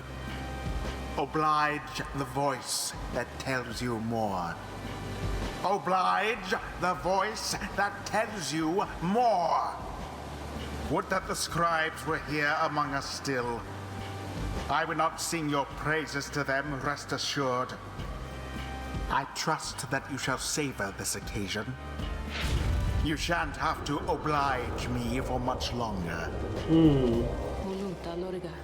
The pyre burns and each of the triumvirates is present and prepared. I concur. The pyre burns and each of the triumvirates is present and prepared. Then, anointed one of the dissidents, come forth now and declare yourself and pay any respect you have unto your adversaries, the Nightwings. Barkers burst out from some hidden corner, laughing as it by its mouth. A real pleasure to be your mate, Strolly. Barker Ashpulse. Call me Barker, though, alright? By the by, it was a real pisser getting here, you know? Begging your pardon, Barker Ashpa? You thusly speak upon the summit of the sacred mountain. Oh my, so terribly sorry to offend you there, lassie. I forgot we got the star above up to make me watch the mean language. Though, let's go one thing straight, lassie. I don't give a bother for your sacred mountain, so you take it and you shove it. Me and my pack, we're here for just a laugh. You got that? The other side ain't any better than this one. We ain't interested in your freedom. But just the same, we're gonna get it. Take it from those wee little babes so antsy for it. You're daft, you Nightwings. You better put up a good fight here, or ain't gonna happy, understand? Then he shoved his mask back on. Right, come on then, let's hurry up and get the damn thing started.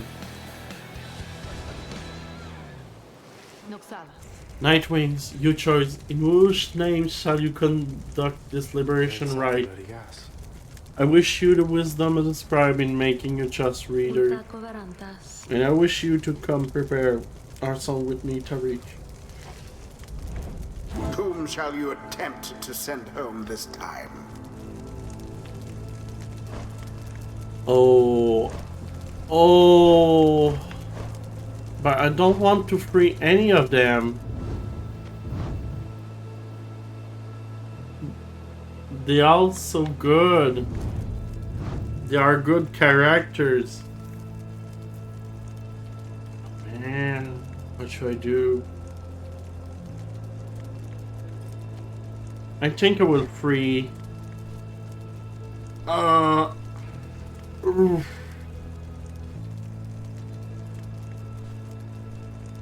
I think. I don't know. I don't know.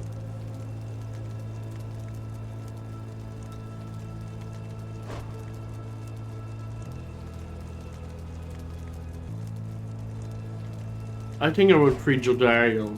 I like her, and I know she kind of doesn't not want to be free. But Pamita and Gertrude are so good. Let's do Pamita. Fuck it. Let's do Pamita. So I'm to get my shot at all this. Then I'll very thoughtful for you, reader, darling. Who shall lend her support? I need you. Gertrude. For that one and for the reading one, we shall do this.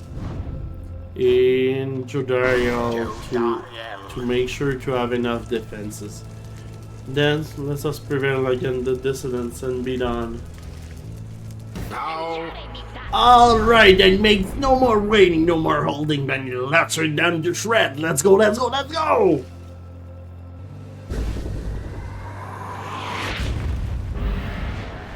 commence.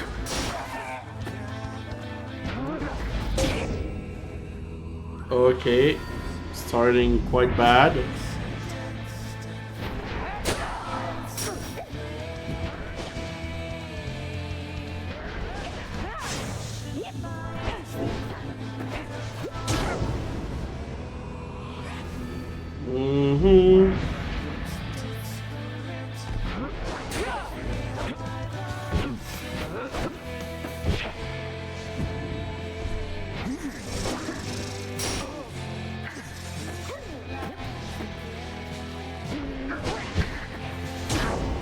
Boom! Okay. Wait there! Alright, mate, got something funny with that whole wreck, as you can tell. Better laugh it up while we still can, hey hey! Indeed, something strange seems to have happened to the Celestial Horde. It shudders now at those possessed of the same chaotic power as your adversaries.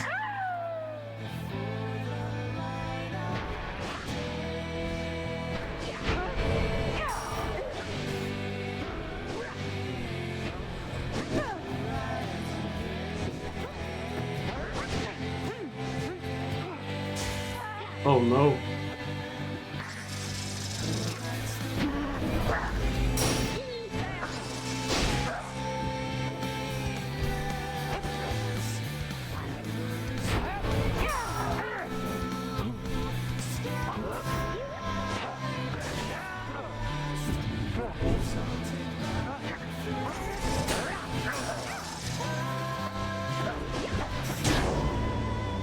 And yet, back again and in. Woo!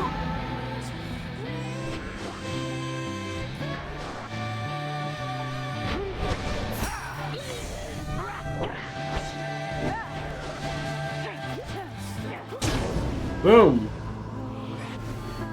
2 life left.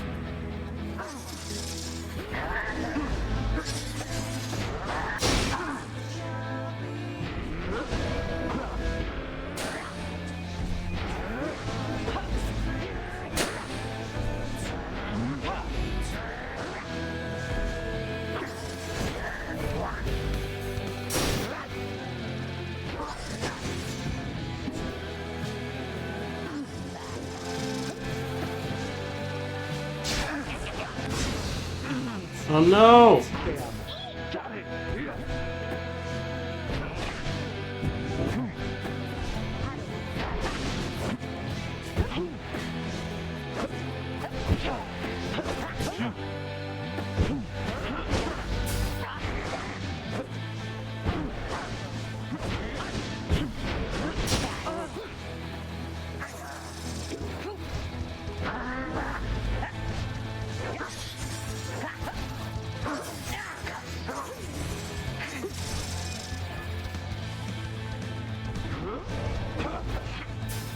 The orb! Oh no!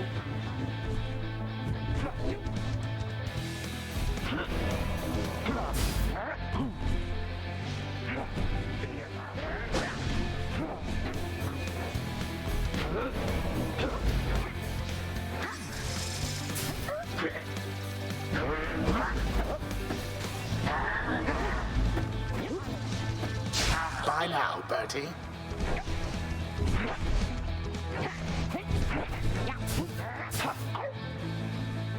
Oh Jesus Christ!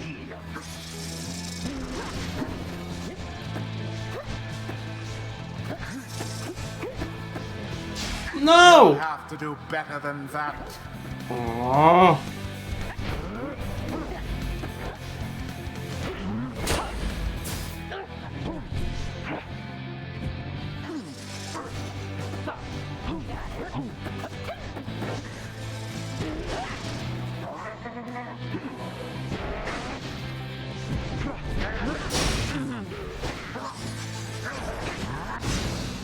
All 3 Oh nightwings. no!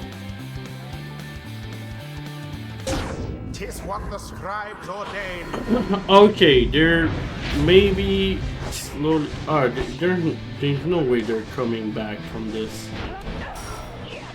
None left unscathed.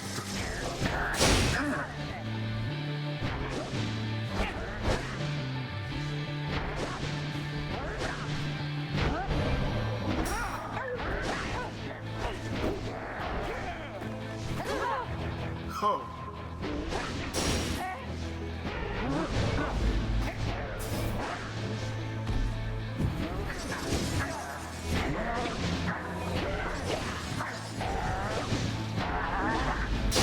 Begone, Bertrude.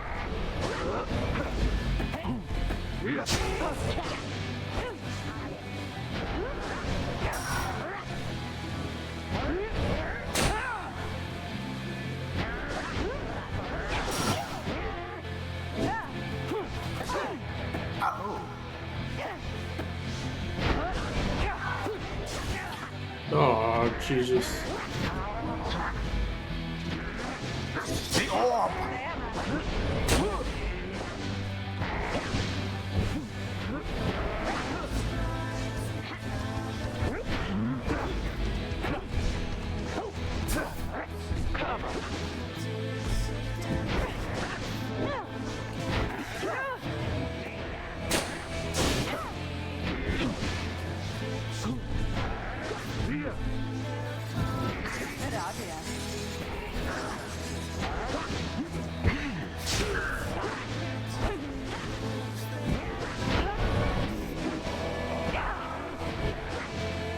Okay. It's not going so well because we're kind of stuck in a stalemate. Oh! And oh my god, did it finally! The Oh. blasted Nightwings proved their worth. My eyes are burning up. An I was so outcome which focused left on the little string. room for doubt. Oh yeah. Thus ends the liberation rite. And thus the scribes have chosen. The exile appointed by the Nightwings shall be free. Absolved of all misdeeds, return to glory in the Commonwealth. Her adversary and all others shall remain to carry out their rightful sentences. Okay. What a joke! You was thinking we're gonna make them cry after all these. Come on, mates. I'm right at it stuck a place, so let's get out of here, hey? And then she goes. So what, I'm supposed to give you a speech or something then? Reader darling, all of you, look. I have no idea still why you picked me. Well, I do have one, but I don't think it's right.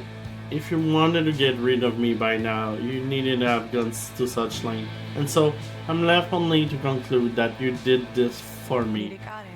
The years I spent down here, in one sense they all been such a waste, just utterly for nothing. Spectacularly so.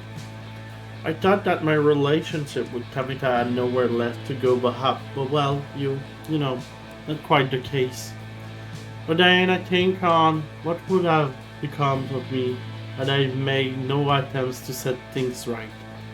I had not done everything I have.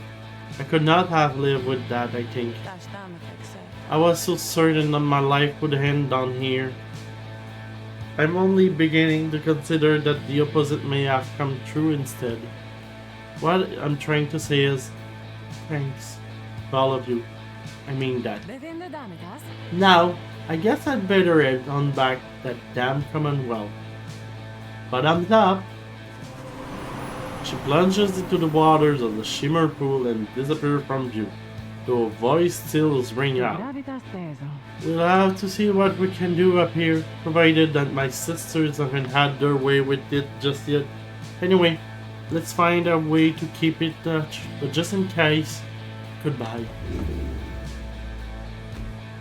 Godspeed, Pamitha Thane. The cycle of the rites is nearly at an end. We're losing a good one.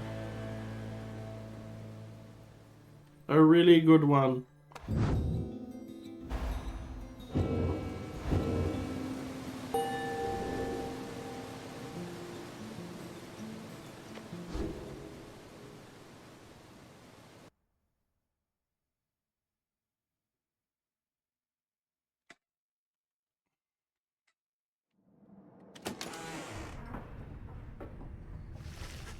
You prevail in the liberation against the dissidents. Already does the Black Wagon feel quieter than usual without Pamitha would return to the Commonwealth. You overhear some of your companions reflecting on this. She had passed from this place a long while, all its eccentricities.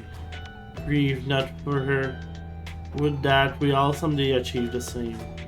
You wonder who, if anyone among you, shall be the next to go.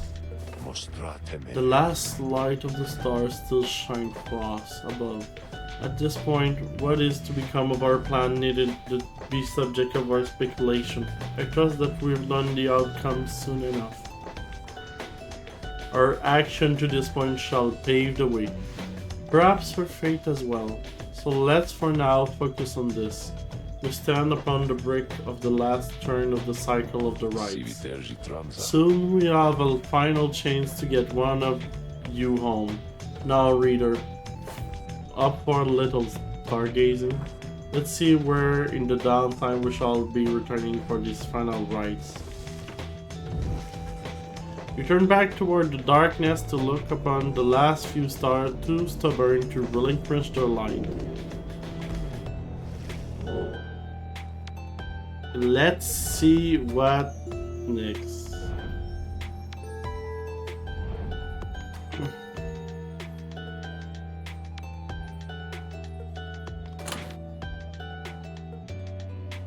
We're at 74%. One rite remaining.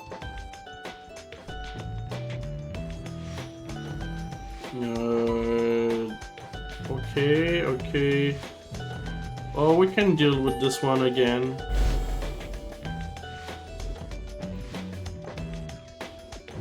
I don't want to deal with the witches. Once more, your heart pays the accuser then. Although I wonder, hesitate before saying anything further. You cannot sense his thought. I apologize. I was lost in touch here for a moment. Let us make a way for the spring of Homer when everyone is feeling more refreshed as soon as possible. Oh, there's someone to talk now. Tariq again. Following Spamita liberation, Tariq has returned to the wagon and said as though nothing has happened here this night. He tilts us out a bit as you approach. Once more Nightwings have prevailed in the liberation rite under your mindfulness reader. A commendable achievement. Surely Pamita shall live out her days in gratitude to you and your companions. Perhaps she may now seek Rookie there in Commonwealth. I should think Rookie would have liked to witness what took place this night. I trust that together they shall make a formidable difference to the plan which all of you endeavor to achieve. Now for the time, Celeste and I to return to our respective stations. While I'll wait for the next turn of the cycle of the rite. May you prevail once more when we next traverse Scribe's Gate. Until then, reader, rest well under the star. He nods and leaves you to recover after a long night. Okay. Here we go! It is daybreak. You're set forth now for the spring of Homer for what appears to be the final time. Thereafter you shall return here for one last exile final chance at liberty.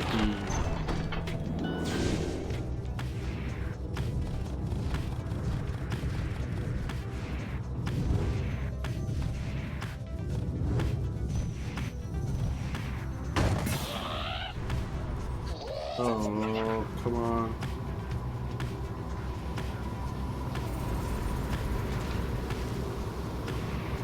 Just because you were flying above, it's not your place necessarily. Jesus. Watch where you're going!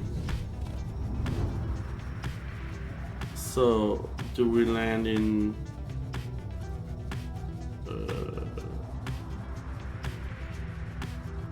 this route? I don't know. I guess I should.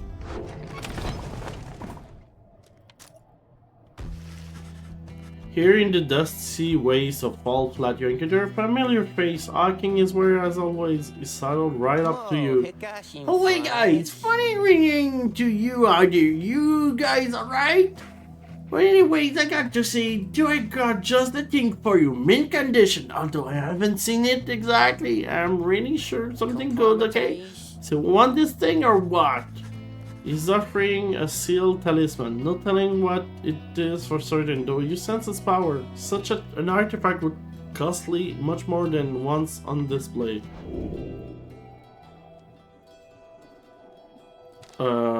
Yeah, let's pay $100. You agree to Falcon's run turn with grins as you make the exchange. Alright, you guys enjoy! It's that off without another word. You unwrap the item that you purchased on your way back to the wagon. There you still have time to pursue your vocation. What does it do?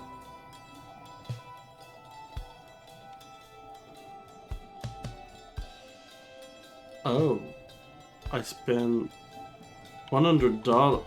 I've got rip off. Its value is 50, and it's kind of sucks.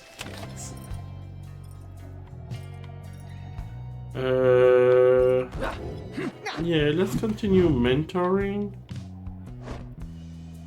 I think Wolfred would be better for that because a new ability is good. Long did I bid my time and participation that one day the Night Wings will reform under a common cause. To be part of it myself, it nourishes the spirit.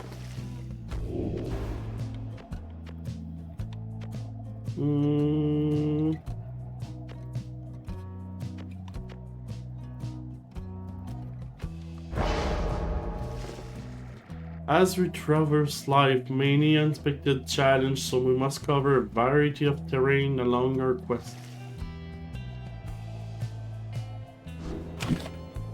So it will protect us a little bit more in the rites. Then let's go there.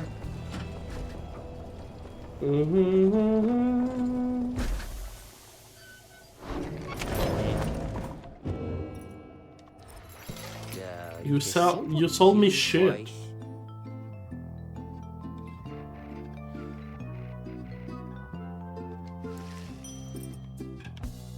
Now you have 2 pages of stuff. Oh my god. No, I'm not selling that. Well, I'm selling you that back. Yes, because it sucked. No, I want you immediately. Or rock casting. Oh, that would be good.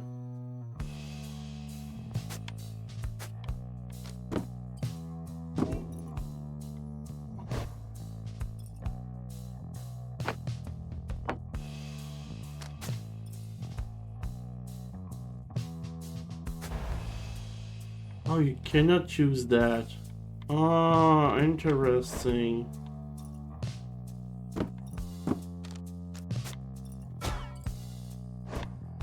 Can you use that?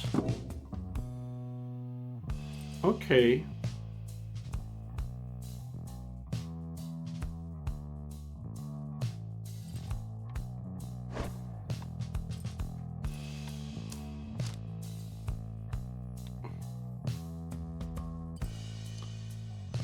Because it's at 7, now it's at 8.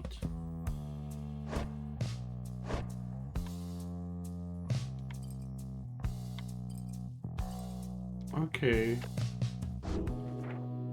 I think we'll go with that. Pleasure was all mine and dad's, you guys. Okay. Oh, so if I succeeded once more right, I would have only 3 characters left. After making all the necessary preparation amid the barren wastes of the spring, you and your companion await the commencement of the rite. It is quieter than usual at the onset of such event. Tariq appears bearing some sort of news. Have checked, and it appears as to the accuser has not yet arrived yet, reader madam. There is no sign of Landel or anyone. Their sigil is not set either. If what they say is true, you and your adversary are present, then you presume the rite cannot commence. However, the stars themselves soon indicate you are mistaken. There's something to be happening soon. What is it? What shall it be?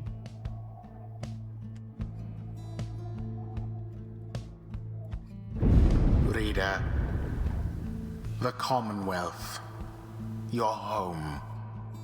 Today it is aflame. Much like a stack of books. Okay. Aflame because of you. Oh. Because of your outlandish plan. Not that you care. Not that you shall live to see this place again. Sorry. Your attempts at revolution shan't succeed. Oh yeah, you Though think by all so? means, keep trying. Yeah. As for myself, I shall enjoy presiding over these remaining rites. The rite is set to commence, but your adversaries have failed to show. Yeah. We take this for an act of acceptance, redundant Cordies. This would seem the rites have nothing left to offer to them. Indeed, as the rite are drawing to a close, some of the triumvirates whom you have met, perhaps they are beginning to decide the stars are not worth eating any longer. Lendell, you wonder whether he would give up on the rites like that. He has never seemed the type. For all his blustery anger, he seems single-minded about prevailing, about besting the Nightwings at any cost. In any case, we have begun the ceremony here, so I ask that we end it. Choose now your band of traitors. Well, Volfred, Wilfred, Bertrude, and Sir Gilman. Sir Gilman. Fine. This cannot possibly be honorable, can it?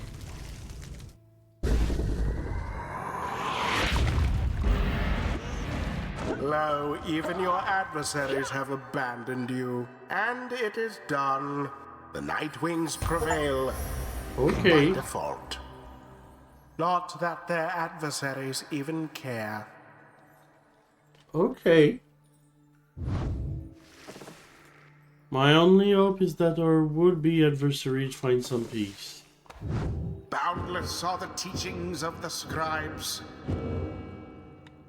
Okay. May misfortune find you ere the turning of the stars. It's kind to play for nothing. It's weird. Maybe we have to be close to the end of the game.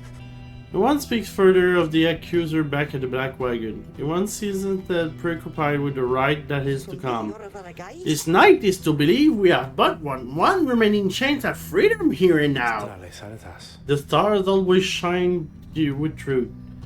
The ending of the cycle of the rite is now upon us. I look over to you. Please look forth, reader madam, and see this for yourself.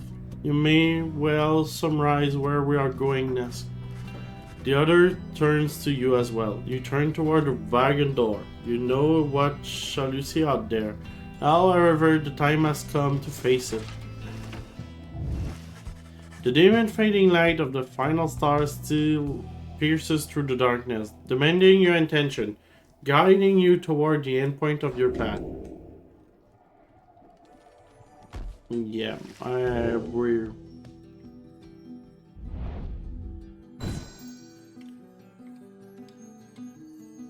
There basically no star left in the sky.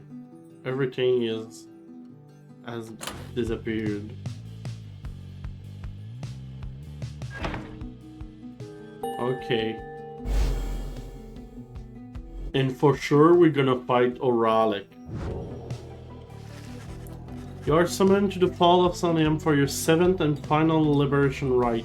Thus shall the cycle of the rite be ended for an ages. You sense that if the rite ever shall commence again, it shall not be during your lifetime, or that any of your companion, even the longest lived one. The star revealed to you one more thing. The adversary whom you shall face, the adversary who you shall be faced should be Oralic. Already he has crossed Scribe's Gate and await your arrival. If the 8th scribe created the Nightwing in their own likeness, perhaps it is fitting that the Nightwings should in the end be forced to face themselves. It is a shame that we should have to confront Oralic in the end. Our goal should never have been at cross purpose. I'm surprised that this is what the scribes desire. For now, it may be best that you recover until dawn. Regain your strength as best you can for coming trial.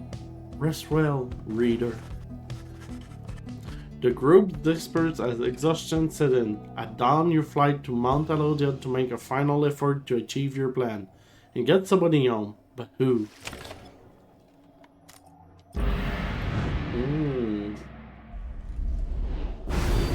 Foolish reader. Oh, you again? Your so-called friends. You are accomplice to their hateful plot.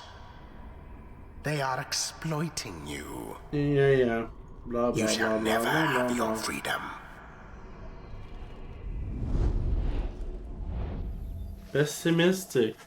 By dawn, you're already up and about after a troubled slumber. The Black Wagon is prepared for its final voyage to the fall of Somnium. No one speaks.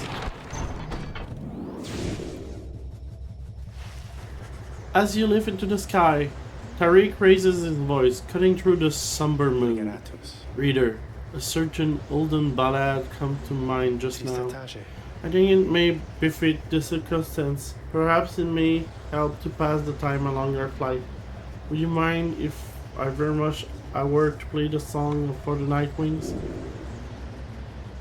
Yeah, play the song. We want music in here. We urge Tariq to play his ballad so that all among you might hear it. He begins without another word. When the stars align, the rites shall come to bear. Illuminate the signs, the exiles shall be there. All are not the same, but three shall be as one. Freedom in flame, the end has just begun. Strength may break alone, but twisted make a great. Together on their own, the journey shall be made. The journey shall be made. Bravo! Bravo! It was a good song. You touched down amid the old masonry of Mount Alodiel to make pilgrimage to the summit for one last time. There, one last liberation rite shall soon commence. There, one last exile shall regain his or her freedom. All others shall remain to carry out their sentences here in the downside for the remainder of their lives. And in the Commonwealth, the plan of which you are a part shall either come to fruition or shall be suppressed.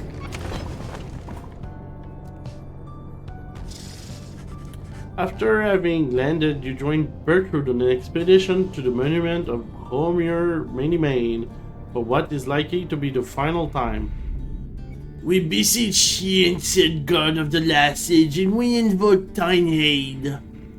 We have traveled far to gain the summit many times, and stood steadfast with our compatriots who seek to leave this place. We now offer you your service eternally. If you would grant us such a boon as to ensure our triumph in the coming night. Long will we serve ye, O ancient god. Shall we accept your offer here and now? Soon she is finished. You return to the wagon in silence, feeling as though Homer Many has shown you favor. At dawn you shall begin your last ascent. For now, your vacation may occupy what little time you have to spare. Oh, she has a bigger aura.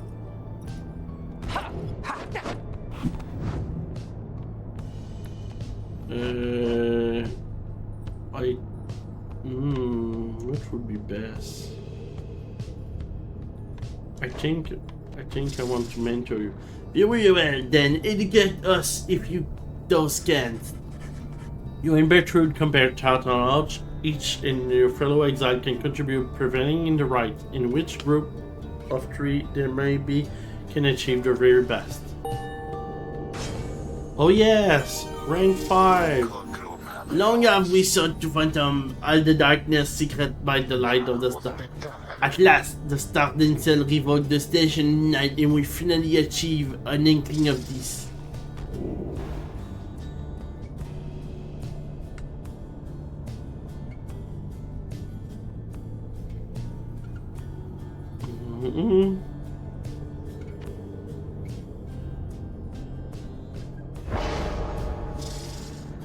Trust is not a quality Arcane possesses in abundance. And that is good. Let's continue this. Let's go to Scribe's Gate. We're finishing it. A messenger hymn show out tracks you down to the solemn beauty of Mount Elodiel and delivers you the recent news and rumors from the other side. Specifically, the hymn shares details regarding Hamita and what have become of her since she was liberated at the fall of Solium.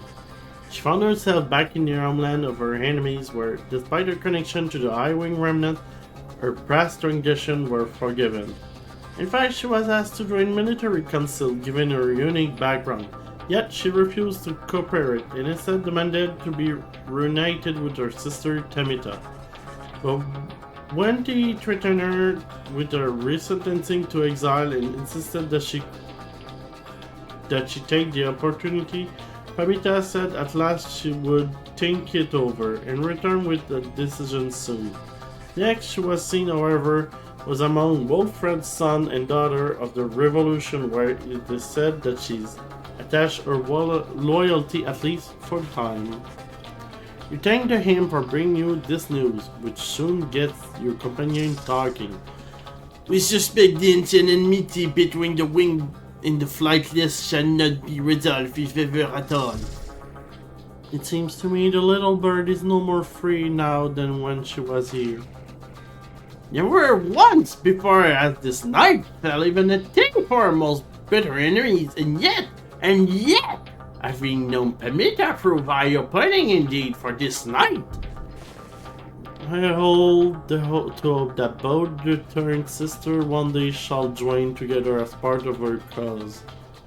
The two of them can help lead us toward a brighter future.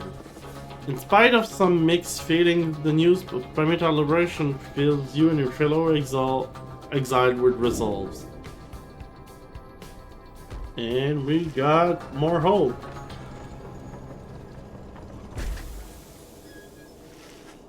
You stand before a scribe's gate with your companion. The gate guardian is there as ever, but you can sense something different in there. The exile of the Nightwings. We shall not meet again after the coming rite. Derek and I, it shall be the time we take our rest, I think. Greetings, Celeste. I will tell you that the Nightwings are prepared through this time. I am uncertain anyone amongst us feel this. We have a duty to uphold, Tariq. And then what, Celeste? And then nothing. Not for the right or us. Not till the dawn of a new age. Now, Nightwings, step forward. Please state your name and what it is you seek while crossing Scribe's Gate. One by one, your fellow exile approach her, now with sternness in their step. If I may, my name is Wolfred Sandalwood. I long as yet to see an age where freedom is one birthright, and no longer are good people such as these forced to contend for it. We are called Big Bertrude. We seek to fulfill the plan of Sandalwood, for we are fond of him and his belief. Then to go about his business. I am Captain Jodariel. I am here to honor the commitments I have made to my companions and to go to the common goals for which we have come to share. Sir Gilman of the Sea Dominion at your service.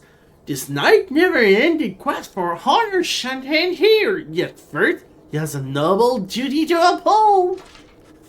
Finally, you step forward once more. You, a common wanderer who long to regain our freedom and who managed to come this far with this group. The gate guardian observes you for a moment, then motion past the archway toward the summit. The 8th scribe bids the Nightwing welcome. Go forth with glory. Except for you, Tariq. You stay right there. I thought you said. The rites are not undead, Tariq. He looked to her, then over the rest to you. Pardon me, everyone. I shall be there when the stars align. The gate guardian and Tariq remain together as the rest of you depart.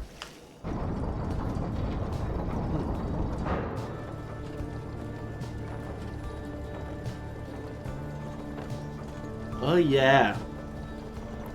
It's coming to an end. You have gained the summit of Mount Talondiel for the 7th time, the final time in which any one of you shall have a chance to leave the downside. Let's see. Hey guys, I guess you probably heard the big news, eh? Yeah, I'm going out of business here, I guess. Just hadn't been the same, you know, with all the stars fading out and stuff. Anyway, just wanted to say you guys are great, and I'm sure I'm gonna miss having you guys as customer and all of that. But I got some good news though. All my stuff is all on sale now, and I will throw a little extra there for you, just okay? So enjoy it. Maybe I'll be seeing you guys around. 5% off.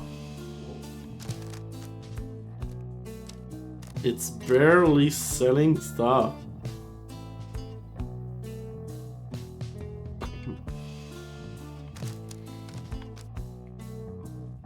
I guess I will.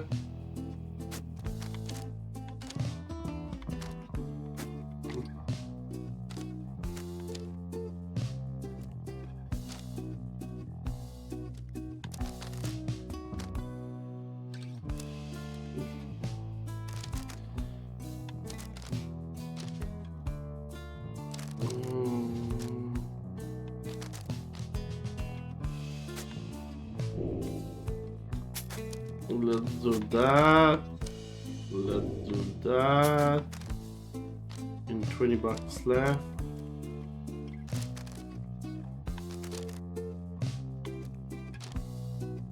Let's do that. And let's do that.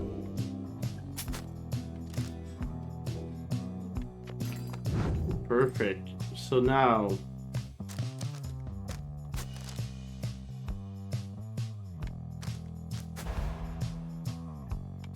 yeah, I know. What if barely.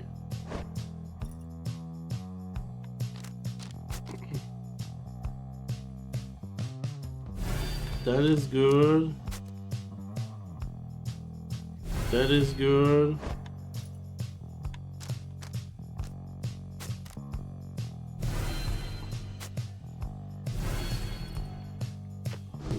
I think that shall be it. Yeah. I think we're ready.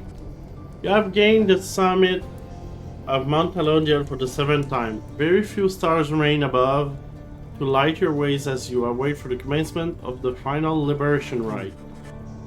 Tariq found you clutching the Book of Rites, thinking there perhaps some bits of wisdom that has eluded you thus far.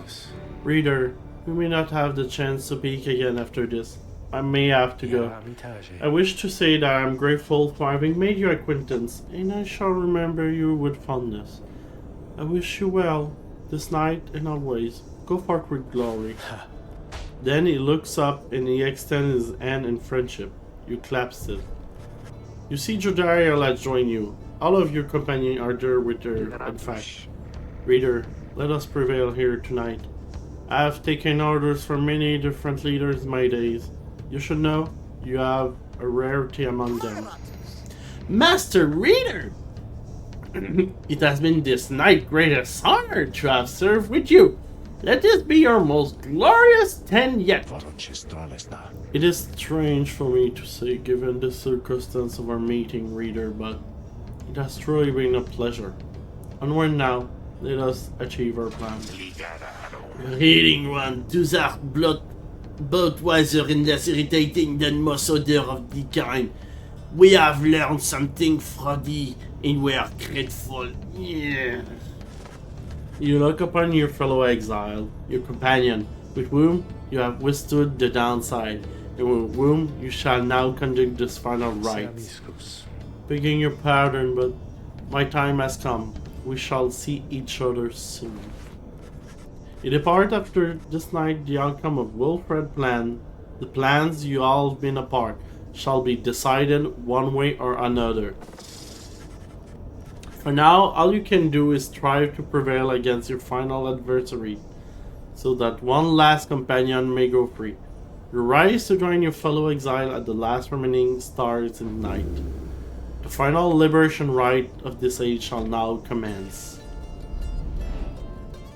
And we hope to win.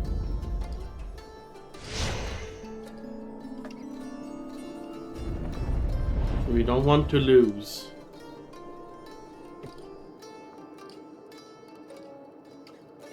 Look for one last time upon the fall of Solium, dear reader. Hear me for one last time. For soon the few remaining stars shall fade away, leaving you stranded there for your remaining days in that forsaken land where you deserve to be. The rabble that you roused here in the Commonwealth shall be put down. The exiles whom you liberated all shall fall in line. But first, let us get on with this last liberation rite. You face none other than yourselves, each so unlike the glorious Nightwings of yore. 'Tis a shame that one of you shall soon be free, for you deserve each other.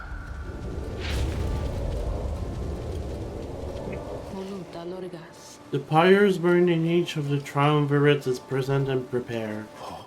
But before the lone minstrel can conquer upper custom, not another word.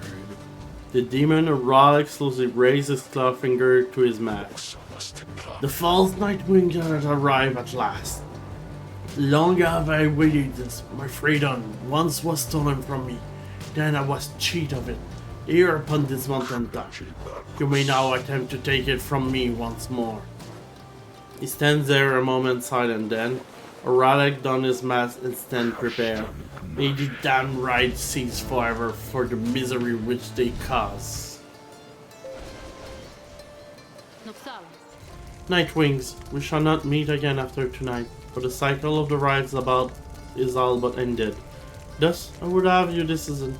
On whose behalf shall you conduct the final liberation rite? The one whom you unnamed or else exile or relic shall be returned. Godspeed, reader. You know what it is at stake better than I. I have utmost faith in you to make the best decision and conduct this rite with glory. Nightwings, the stars remain. The remaining light grows dim. Your decision, please. It is time now to choose if any one of you shall go free this one last time. The rest of you shall remain in the downside till the end of the days. One by one you meet the gaze of each of your fellow exile. Jodariel, Bertrude, Sir Gilman, Wolfred. Your fellow exile, your companion, your friends, together you have come to this far. But now the downside and the right conspire to tear your group apart and disrupt your plan. Yes, we're ready. With but a glance, you reassure your fellow exile that you know what to do. One final opportunity for salvation. Too bad for the rest of you. Sir Gilman. Sir Gilman. What has this knight done that he should warrant such a courtesy as this? Now that he shall strive with all his heart. Your choice is cast. As for your other companions, you sense clarity of thought and purpose in each of them. They stand ready to support Sir Gilman as well as you. Who shall stand with him?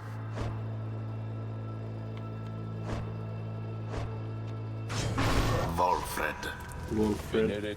Assuredly, my girl. Besides, we stand against a relic. It is fitting that I should have to confront him. Bertrude. This will is ours, reading one. Let me remaining star shed the light upon ceremony here. Very well. Those are to be my adversaries then. And who is it, I wonder, who has started here with over that group? You sense a relic searching for you, almost reaching out to you. You the shadow of the false Nightwing.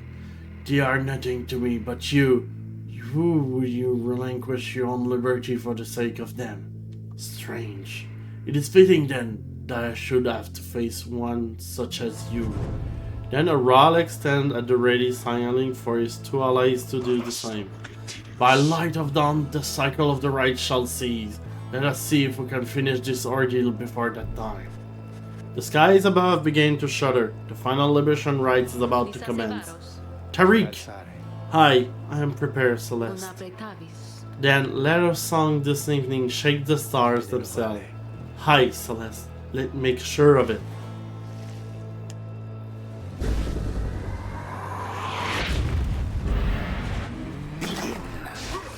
The final chance at liberation for the age.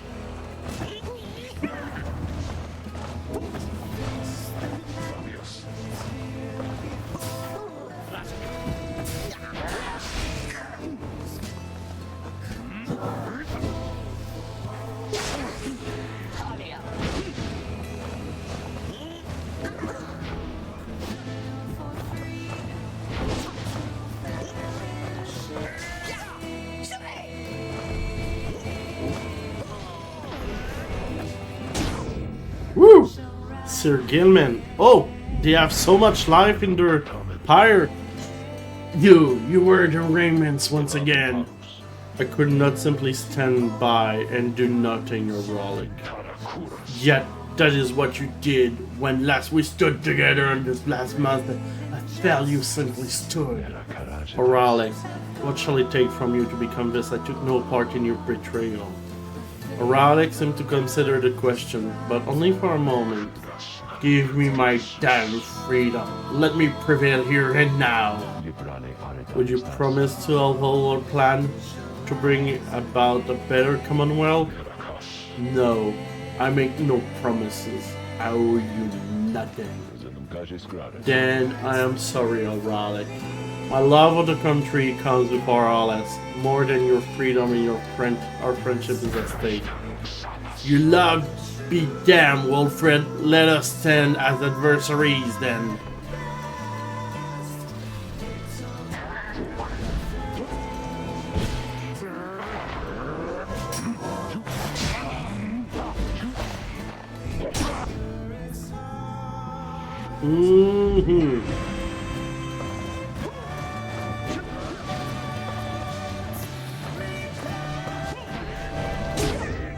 Boom.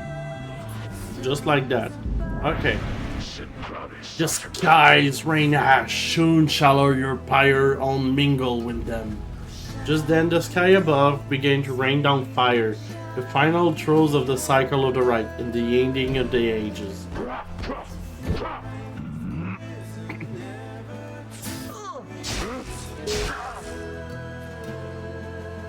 Oh, what a move.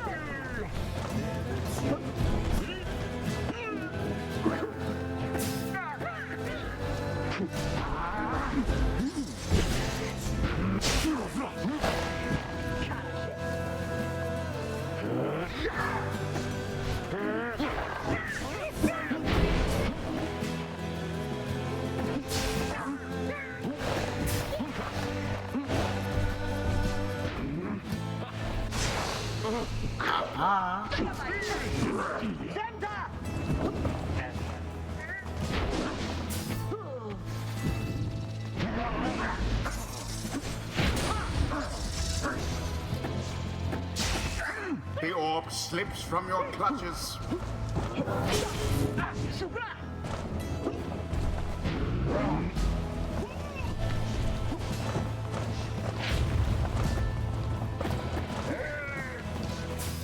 Oh. No, you don't.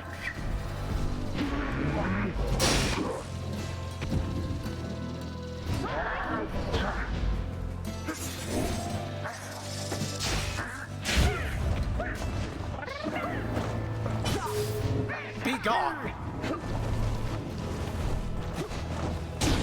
Ooh! Back in. Okay. Oh, it's gonna be It tough. seems the Nightwings are a bit ahead. I'll take it.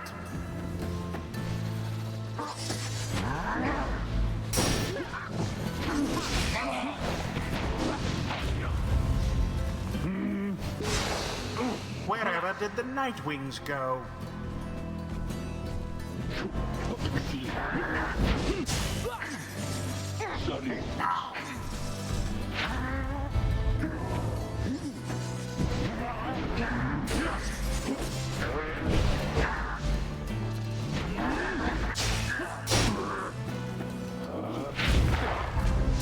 An opportunity.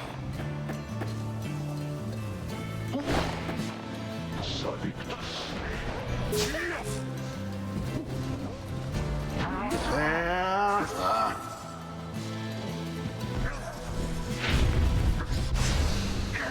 Banished from this place.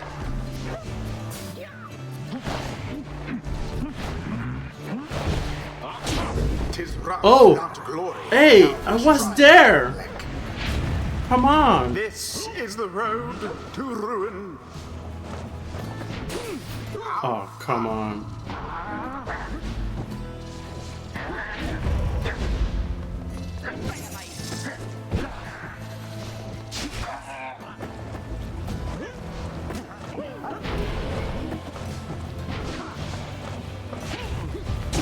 Absolution. Okay, we're getting back a bit. A banishment.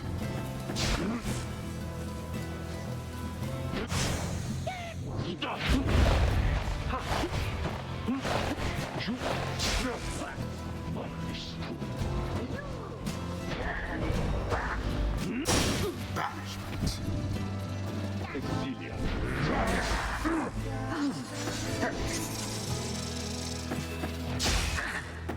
I pressed the button. The goddamn button.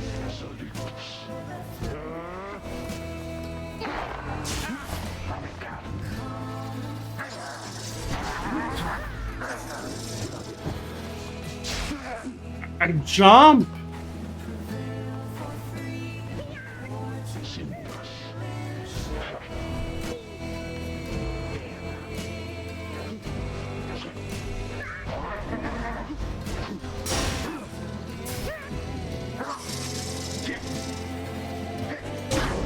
Boom. Okay, we did that. No, so the false Nightwings bear their fang at last. But that cannot be your finest effort. You think you deserve your freedom more than I? Then fight for it, damn you.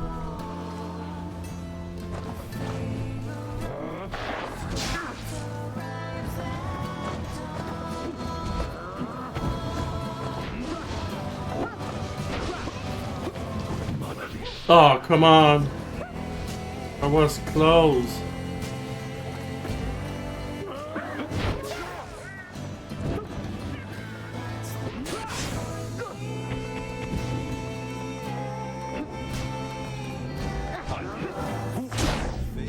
I was right there, right in front of it. Oh.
Oh, come on.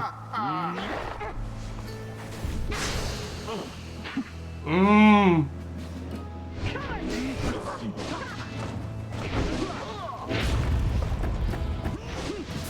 Ho ho ho! All of the Nightwings banished.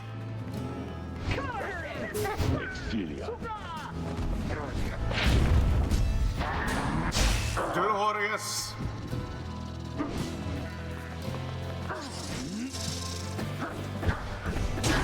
Oh. Crushing blow against the Pyre. Okay, we did that. Aurora extends, breathing heavily. He looks back at the thin lake of flame that is smoldering Pyre before turning his attention back to your triumvirate. How he has changed, that Orlek. Grown old and bitter lo these many years.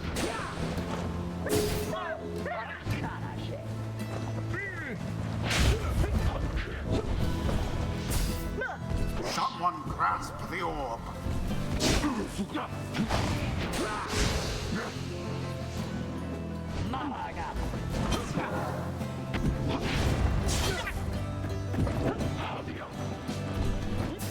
Caught out.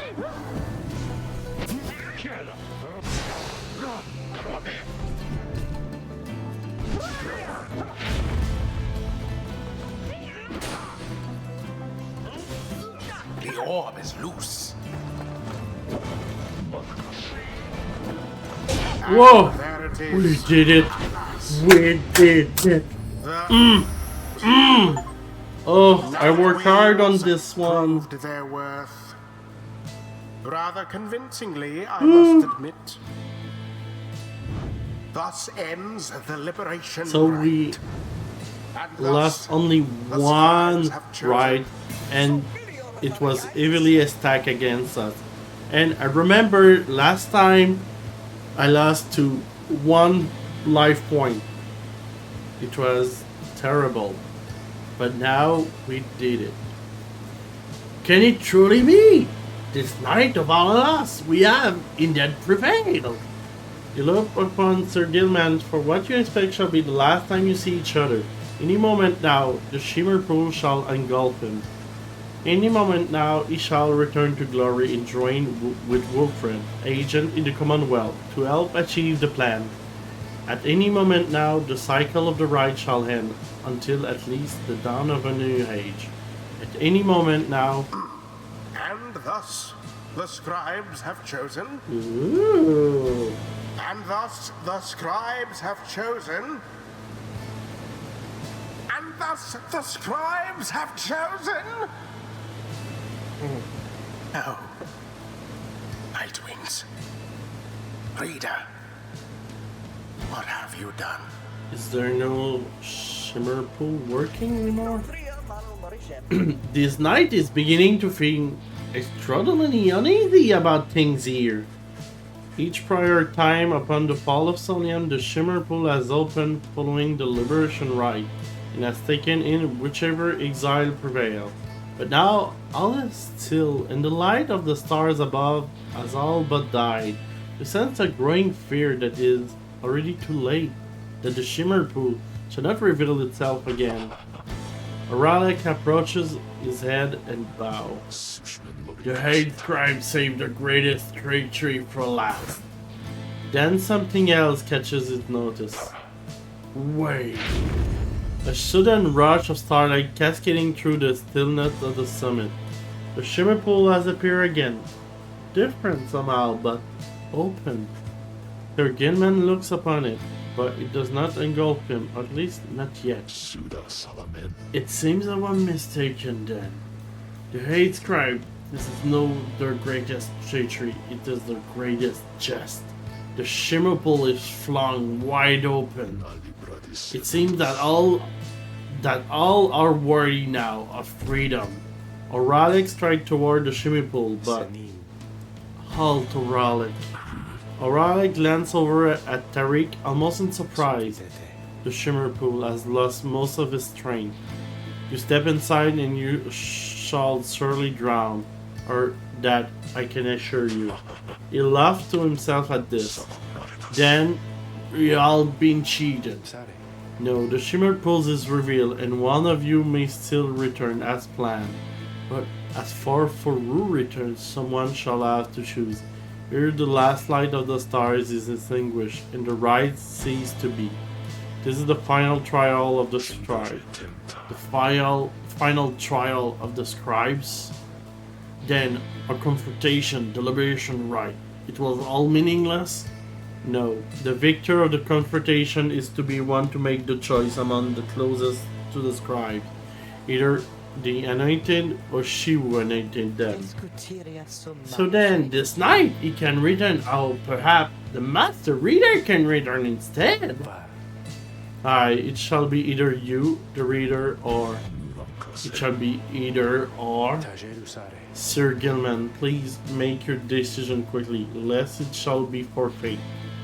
I do not know for how much longer the light of the stars shall offer you this gift. Good minstrel, why the choice which you presented to this night is very simple then. Master Reader, this matter by declares you shall be free. Sir Gilman wishes to give up his freedom so that you may regain yours. Very well. Reader, madam, the choice which Gilman made, or rather the choice which he gave, is it now yours to make instead? This choice is made keep bouncing back and forth like this? Absurd. It may, until such time as one of you is willing to accept the burden of the outcome of the choice. This is the last trial, and I fear that there is little time remaining now. Reader, if you and your companion are too cordial with each other to accept that freedom, either one of you, then I shall gladly take it. Freedom ought to be more... Excuse me. Freedom ought to be more than some flirtatious trifle to exchange. Reader, what is your will? I said, Gilman, I don't want to return yet. I think I'm good. You are decided. You have chosen Sir Gilman. I looked at you with some astonishment. Sir Gilman, sir, do you accept the reader's choice or shall you make another? Then this night! Everybody accept! Though such gift is too much good, Master Reader. It is too much! Then it is done. You see a look of genuine surprise flash across Gilman's face, and then he is gone.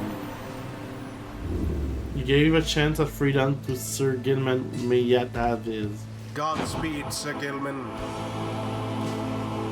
By the scribes, no stars remain aloft. The cycle of the rites. It is finished. The Commonwealth. What shall become of it? What shall become of us? Nightwings. The opportunity to gain your freedom from the downside. Was it not enough? Ooh.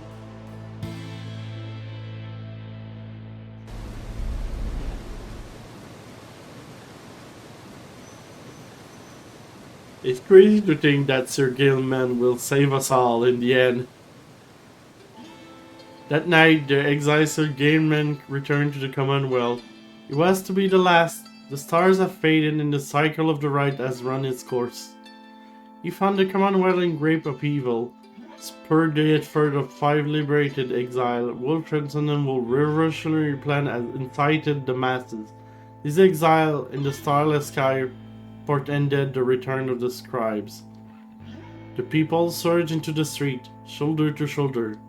Led by the 5 exiles, their voice shook the heavens. The leadership of the Commonwealth panicked.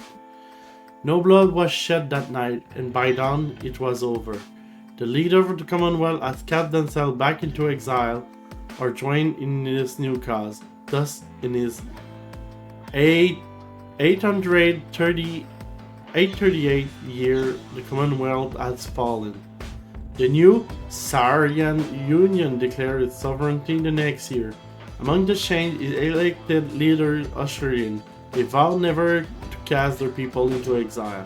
and they abolished the whole Commonwealth decree forbidding literacy.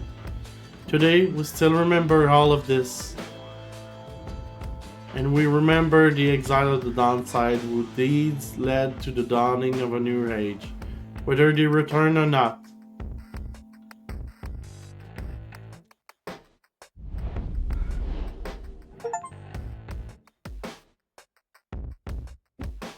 Through freedom. Concealed Davidius. After his liberation, Edwin was instrumental in the event leading to the fall of Commonwealth and was vital to the outcome of the plan.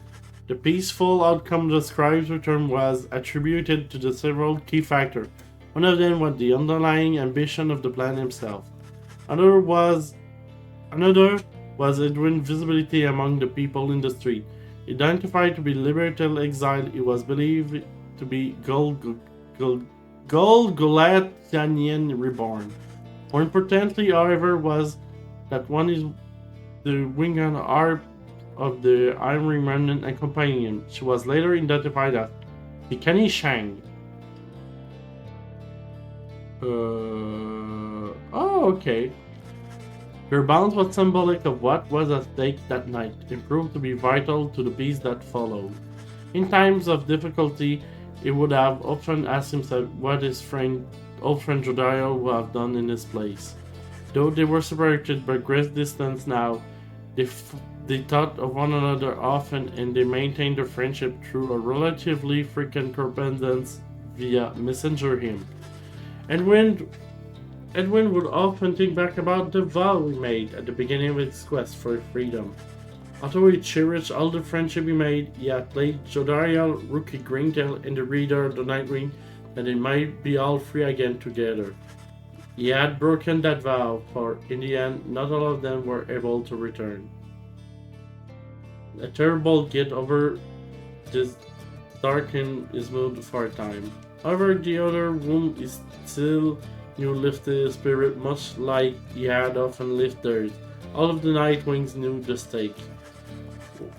While the others who stood with the Nightwings were not all able to remain in contact thus, Edwin thought of each of them often, and so in turn they did often think of him.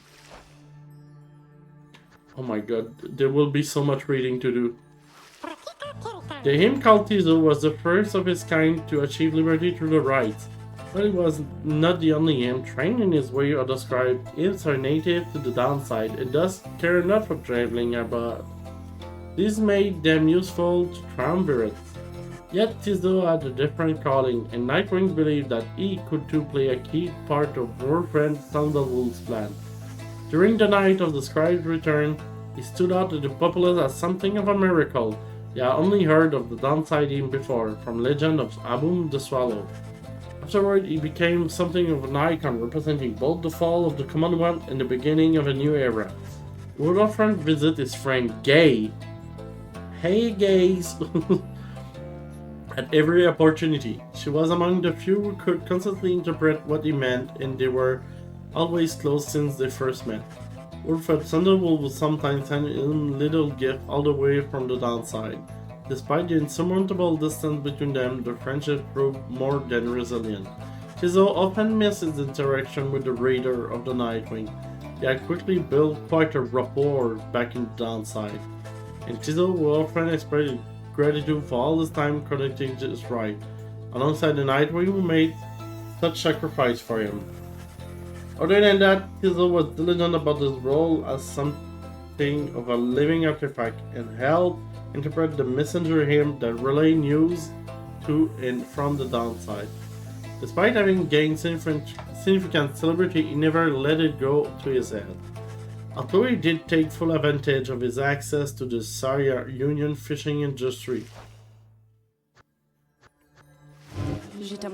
After the cycle of the rite ceased turning, records of what happened to Black Wagon and Nightwing become inconclusive and contradictory. Some suggest that the exile of the Nightwing remained in the downside, continued to make use of the Black Wagon as their place of shelter and their means for travel. However, there is no record of what happened to the wagon content, such as the Book of Rites and the Beyond the Crystal. said to be haunted by the apparition of Sandra the Unseeing. One possibility is that when the lone minstrel took his leave, he took the Beyonder crystal with him, for it was thus obliged. By line of reasoning, however, the Black Wagon itself should have been taken also. Further, it remains technical that Beyonder crystal ever existed, rather than the vision that is granted were anything other than the result of an active imagination or fever dream. The Bug Dweller of the Southern Boards offers still another explanation for their familiar with binding enchantment. If there existed such an object in which the Sister of the Heart has been expelled for more than 800 years, then the enchantment could have expired along with the light of the stars. What this would have meant for Sandra and the Beyonders is difficult to say for certain, other than it may have been their final release. Nevertheless, the fate of Sandra and the Beyonder crystal remained unknown. Yet those exiles of the Nightwings would claim to have seen this apparition all spoke of her with degrees of reverence, or perhaps a little fear. When the worm Sir Gilman returned to the Commonwealth, he believed that he had regained something even more important than his freedom, his honor. Gilman relinquished his knighthood and declined an opportunity to serve as captain of the Blood Border. He was not interested in fighting any longer. Yet, as is sometimes the case with one such as he, a circumstance soon became in which there came a need for him to once again make use of military training. Thankfully, however, the scribe's return ended peacefully. Gilman was on edge throughout the night, expecting violence to erupt at any moment, but the moment never came. When the matter was at last put to test, then Gilman truly knew his time as a knight has ended. He declared to all those in earshot that he would never fight again.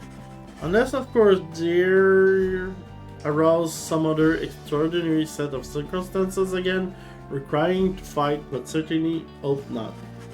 He still trained regularly just in case, especially with his fleet-footed friend Rookie Greentail. He was always grateful for having studied under the reader of Nightwing, with whom he would have never completed his penance. Because perhaps they were on the opposite side of the world, now Gilman dedicated his life to her. By that point, he had long forgotten about his day under the leadership of Sir Deluge, his former commander. Breaking free of his abusive leadership was the first step toward gaining a bit of self-respect. Gilman never did return to his homeland of Sea Dominion and was content to lead a monastic life in a small residence in the hills. He was just high up enough to make him keep striving to conquer his fear of height. Other than that, an intense daily training regimen and the occasional visit from an old companion was more than enough to keep him optimistic and engaged. He knew by then that honor was not something to be won, but a contract with oneself to be renewed each day. The Commonwealth had never provided a sense of home for the one they called Gay the Great, so she was surprised once returned that she was so well treated. She felt uneasy about it, and besides, she knew that she would do her best to fulfill the pledge she had made to the friend. Even though she could have expected the impact she would have on the event that followed, which gave it rise to the Sarian Union. Despite not fitting the image of any the scribe, Gay nonetheless stood out alongside the others amid the teeming masses on the night of the scribe's return. She spoke of the scribe with such conviction and sincerity that the crowd was very moved. After the fall of the Commonwealth, there was renewed interest in the legend of the Eighth Scribe and many new interpretations of their histories and teaching. Gay found herself at the center of all this. Her way of speaking continued to compel a growing audience. She swayed many people from their astralist belief. Soon the hate world, which had lost favor with the people during the reign of the Commonwealth, sought her out and asked her formally join, and she did, right away. Among her friends, she always remained close with Tizo, with some who, more so than anyone, could always make her laugh. Though they could not see each other any longer, Gay often thought about Jodariel and spoke to her as though she were there. Gay tried to make a decision without first consulting her idea on what Jodariel might say. Gay always was devoted to her faith, but more so to her friends. Many people of the Saria Union cited that her gentle manner and unwavering conviction helped them brave the changing time with courage and with grace. After Rookie Greentail earned back his freedom, he returned to a lavish welcome ceremony in the Commonwealth, as was the tendency for liberated exile.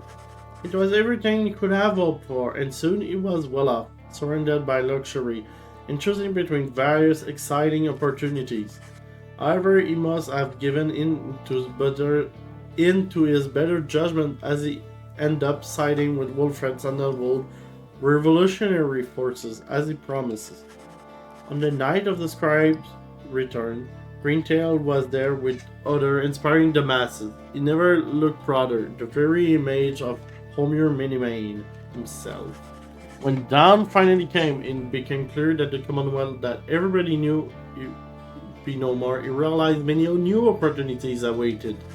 He began quite a lucrative career for himself, manufacturing and selling replica merchandise inspired by the downside. His main struggle was to meet demand. An aspect of his conscience cautioned him against making light of such things, but the money was too good, and soon his family was as well off as he always said. One of his order of business was to seek out his old companion, Pamita Tain, to whom he took a liking during their quest for freedom. They bonded further over love of drink and support one another through uncertain times that lay in store. Also kept in close touch with Gilman, ever the perfect practice partner. They will train together, often taking care to stay in tip-top shape as soon as possible throughout the years. Greentail always did his best to keep in touch with all his many friends, and knew that he owed his fortune to them. He made a special point of staying close with the group of friends he came to know so well during this time with the Nightwing, whenever they are. They share a special understanding that put even Greentail at last forward sometimes. After regaining her freedom, Pamita Tain found herself in a difficult position. Having once betrayed her people of the Irewing remnants, she knew that she would not be welcome in the native home. She did not trust the Commonwealth either. Instead, she found a place among Wilfred Sandalwood's agents, who were busy during their part to fulfill the plan. As it turns out, the plan was a success. Pamita Tain stood shoulder to shoulder with other fellow former exiles, and truly they were a sight to behold. A disturbing rumor later spread that night the Irewing remnants were slated to mount an assault, which for some reason never came to pass. Pamita denied any knowledge or involvement. Okay. Afterward, Pamita played an active part in negotiating terms between the Irewing remnants and the new nation that would be Saarian Union. Her previous attempt at something of the sort led to exile. She must have felt some satisfaction to succeed this time around. Sometimes later, Pamita had an unexpected run in Rookie Greentail, with whom she spent a fair amount of time traveling with the Nightwing. Under these new set of circumstances, it turned out the two have more to talk about and rather more in common. It would often put to the test which one was able to outdrink the other. It is unclear as to which one prevailed in that contest in the end. One day, Pamita received an invitation to return to the Irewing remnant, where she was to be thoroughly pardoned. That was where she ran into her blood sister Tamita, for the first time since their exile. The reunion was not amicable as Pamita might have hoped, and Tamita, resentful their history together, turned violent. Pamita would later brush aside the incident, though always had an injury to show for it. Yet, from that point on, the blood sisters were back on speaking terms, at least for most of the part. Later, when asked, Pamita Tain admitted she felt as though she had no home to call her home. She was then in an interview conducted amid an extensive trip abroad. She had traveled thousands of leagues beyond the bounds of the Sarian Union. Pamita continued to journey thus, citing that it reminded her of when she was younger and could fly unfettered.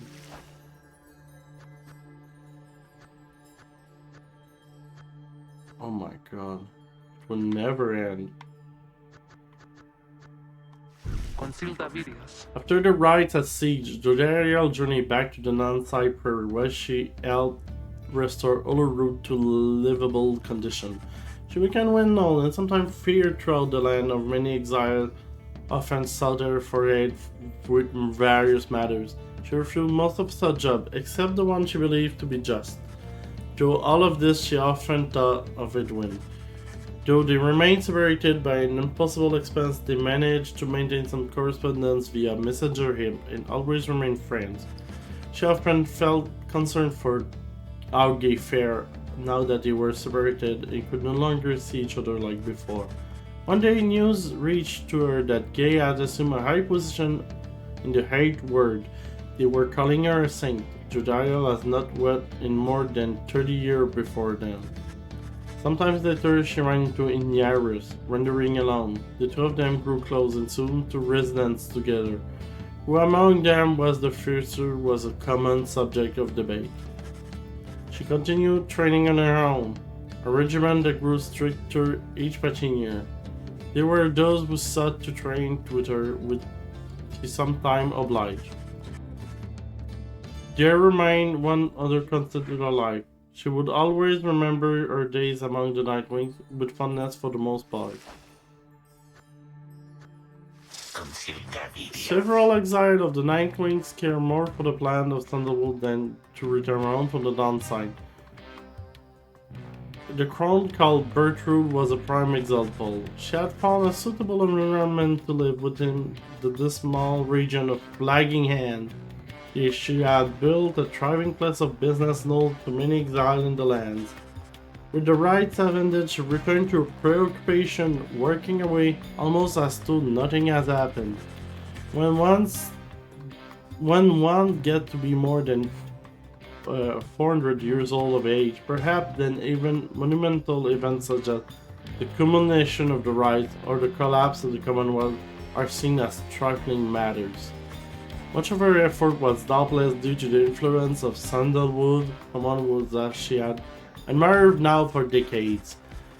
He had made clear that he could not requite her feeling for him, but what could have been an hurtful dismissal led only to a deeper understanding between them.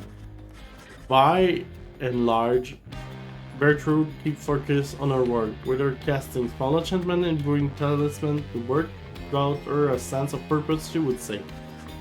In the Commonwealth, such service was strictly forbidden, but in the downside, there was a real need for simple luxury which the competing stock market could not always provide. Thus did Big Bertrude continue to live up to her name in the tales of her day, with the Nightwing made her that much more living legend. Let's do this guy, I guess. With the ride drawn to a close, the stock market revenue fell precipitously and Falcon Run was forced to liquidate its asset and close up shop. Yet, as is sometimes the case with those of an entrepreneurial leaning, this time of hardship led to an epiphany, or at least a sudden change of fortune. One day, Falcon Run had a run-in with the messenger bearing news from the other side. Run gave it to the one of the remaining trinket which could not be sold. The following week, the messenger him returned to him bearing a tidy sum of wealth in newly mint coinage from Saria Union. Falcon Run cut a long-term deal with the messenger ape then and there. Though his trade remained a gray area from a legal standpoint in the Saria Union, the newfound fame of the downside caused Falcon Run's good to explode in popularity. He later signed an elaborate agreement with Big Bertrude and found a distribution partner on the other side through Rookie Greentail, whose own business has expanded. Especially in Saria Union, Falcon Run goods are still known for their superior quality, though he assumed no liability for any side effects. Consilta Vidias. When the cycle of the rite ceases, Wilfred Sandalwood turned toward the starless sky and closes his eye and prayed. It was all he could do at this stage of his plan. He aspired to assemble with liberated exile representing each of the 8 largest ethnic groups composing the population of the Commonwealth. They would stand together as a vision of the 8 scribe, return inspiring the masses to embrace an older set of values from before the Commonwealth had tightened its grip. With the rise ending sooner than expected, this ideal scenario became impossible. Sandalwood on freedom, for instance, was now forfeit. Yet the plan did have its contingencies. Fortunately, most of those contingencies did not prove necessary. Word reached to him that on the night of the scribe's return, his fellow liberated Nightwing stood together and their voice echoed through the street. The former exile who had have disappeared into the ranks of the Commonwealth, own leadership now stood united with his people, who poured from their homes in solidarity. It was imperative to Sandalwood that they stand against the Commonwealth to be peaceful in nature. An overwhelming show of popular support would be more than enough. Ensuring that this was a priority in Indian, the result was self-evident. The planned goal had been achieved. Sandalwood kept busy after that as soon as possible, providing counsel from afar those who would be at the forefront of the work of the Syrian Union.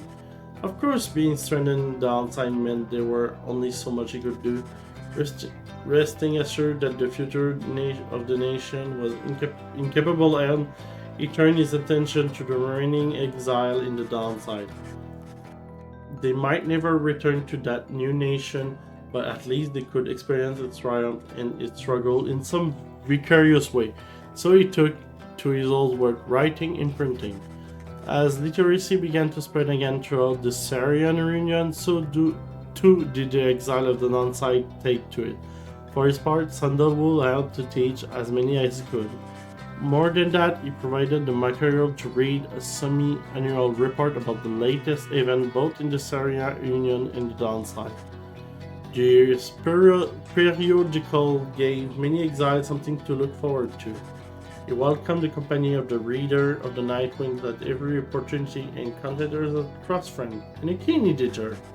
As Wilfred Sandalwood gained more fame throughout this land for all his sacrifice and his contribution, it is said that he remained steadfast about 2 things.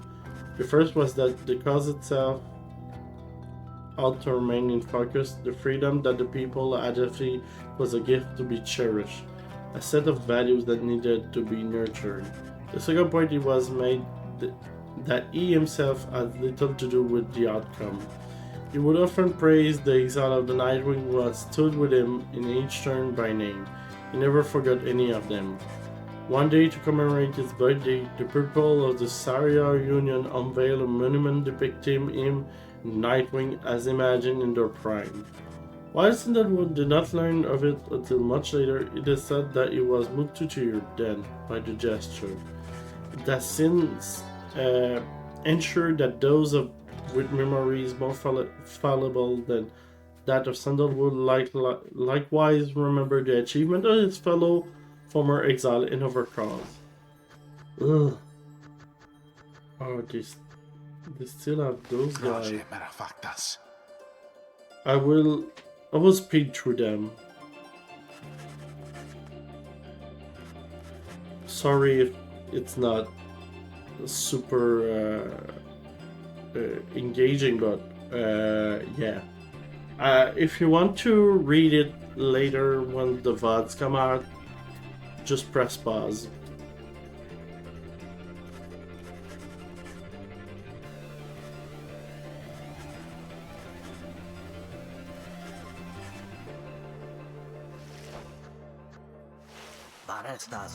Sedame frunka.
The one I will take time to read is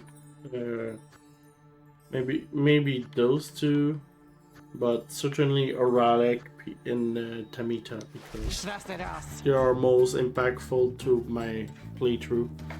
As soon as possible, after Tamita Tane earned back her liberty, she rejoined her sister of the Eye-Wing remnants in the mountain north of the Commonwealth. The Commonwealth believed that someone such as she could be rehabilitated through years spent in exile.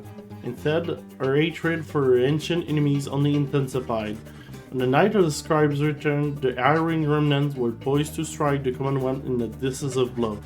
They have received credible intelligence about the expected position of the Commonwealth leadership and any of the specific weakness in the Blood Border defense anticipated that night. After a surgical procedure, Tamita could fly again, almost as well as prior to her exile. She insisted on spearheading the attack with a squadron of Harp's finest. However, just as Tamita's squadron prepared to crash down upon its foe, he received a signal to delay maybe the attack order and return to the mountain. Appeared that the people of the Commonwealth were on the verge of achieving what the Eye-Wing remnants were never able to accomplish. Ever dutiful, Tamita obliged. Her sense of duty took priority above all else. Soon after the fall of the Commonwealth, Tamita attended a debriefing in which her blood sister Pamita was also in attendance. Tamita was very skeptical about Pamita could have played a beneficial role in the preceding event and lashed her out at her. Pamita made no attempt to elude the attack and was full struck on. Discussed Pamita the use of her right wing, yet after she recovered she shrugged the incident aside and said maybe they would call it even now.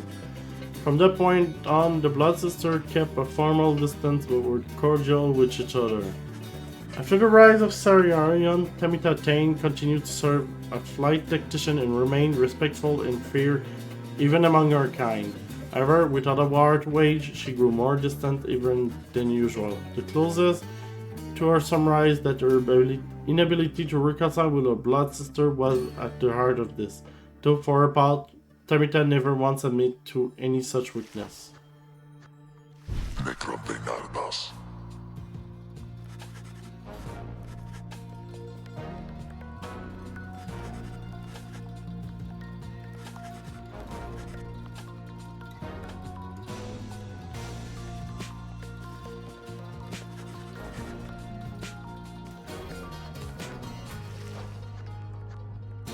Más spectacular.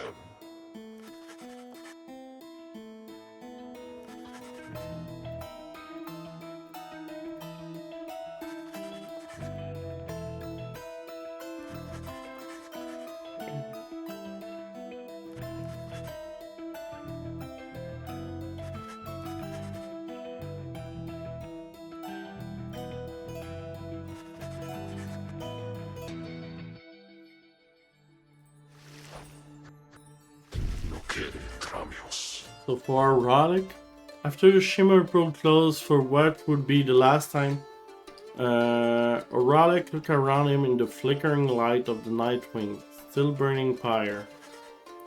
He then took the fall of Sulim and looked up toward the black, starless sky. He cursed the eight scribe, then after that, he strode forward towards the water coursing from the side of Mount Alodiel, and without hesitating, he cast himself down. Horalek's body was never recovered. The drop from Mount Alodiel does not appear survivable, though Horalek did survive it once. That time, however, he was filled with fury. Such was the betrayal he had suffered when his fellow exile claimed his rightful freedom. This time, Horalek was filled with nothingness and chose to leave the downside in the one way he still knew he could. The other Nightwings who were witness to this never forgot what they saw. After the cycle of the rites ceased turning, Tariq bade the remaining Nightwings take the Black Wagon and seek their fortune elsewhere in the downside. Their parting was heartfelt but brief. He remained there at the summit of Mount Alodiel with Celeste, where the two of them would chronicle the final outcome of the cycle. Neither Tariq nor Celeste were ever seen again. We all know this now song attributed to them. Some claim this song originated in taverns of Saria Union and merely were imbued with weight of folklore. However, exile liberated for downside corroborating each other's claims at having met this duo that presided over the liberation rite. Another folktale suggests this minstrel were heralds all described. Having fulfilled their obligation, they departed the world we know and rejoined their patrons. One of the famous sons described another simpler outcome, that the two gave up their duties to the rite in favor of a life they could share together. In any case, they are likely to remain subject of such words and song for as they watch over the rite and usher in their time. That was quite a lot of backstory there that happened, but in all, most of our friends still live somewhat of a happy life wherever they are. There is one more account which Raran mentioned. The Nightwing conducted the rite under the guidance of a reader. Little is known of her. It's about us! It's about us! However, some accounts of her begin to paint a picture. We know she was of a common birth. Always directionless and prone to misremembering at times. The journey to the downside left her close to death. It was then that the Nightwing found her. They brought her from the brink, she showed them the path. She pressed forward with the other, longing the way to regain her freedom. Thus did the cycle of the rite commence its final turns. When the final rite arrived, the reader's freedom was at stake. In the end, however, she remained an exile. From the accounts of her diverge. It is said the voice which told her she never heard again. Some say she opted for a place to settle in the downside. Though whether that is true, only she knows. Someday perhaps that reader's own star shall emerge. Then it shall pierce the dark night in all its brilliant glory. Until such time, and ever after, all of us give thanks.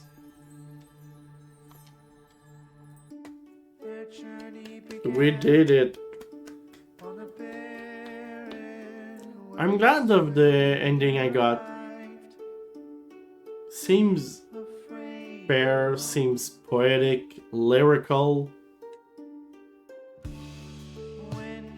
I mean, would I do something different?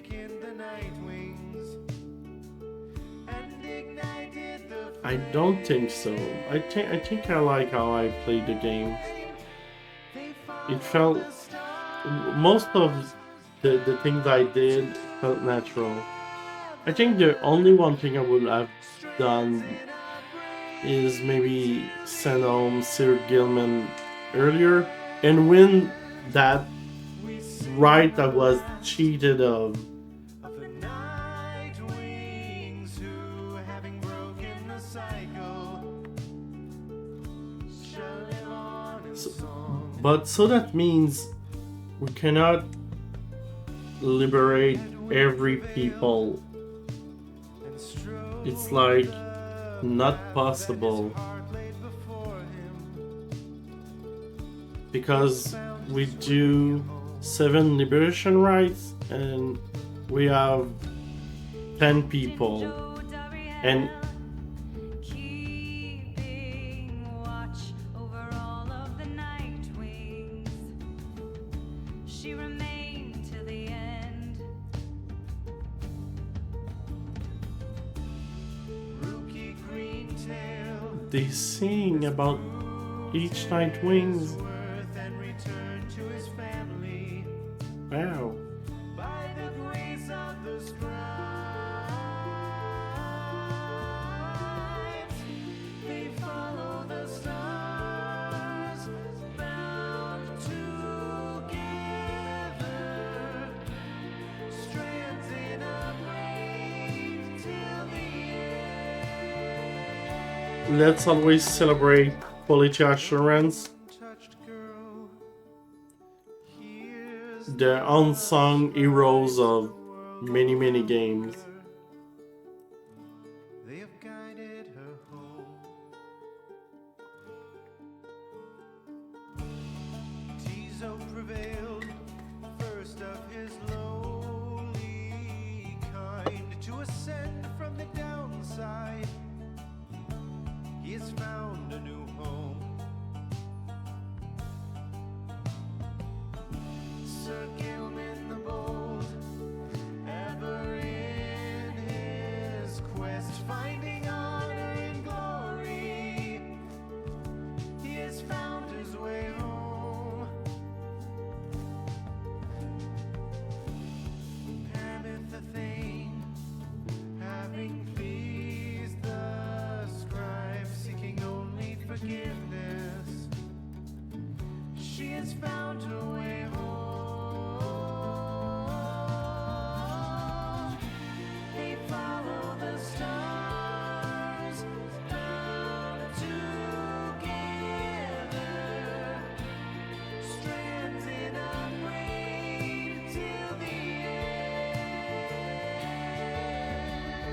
Bound together, spirits tether, strands unbroken, scribes unwoven. There's a lot of people doing the same voices. Mastermind, Wolfred Sandalwood saw his plans turn to action. He remained till the end. The bog dweller Bertrude kept their foes at bay with her finest enchantments. She remained till the end. The reader at last made the night wings whole. I'm sure the song changed to depending of who we save at the end, because they say they either go home or remain, and it fit my playthrough, so it's super. I'm sure this is what they had done.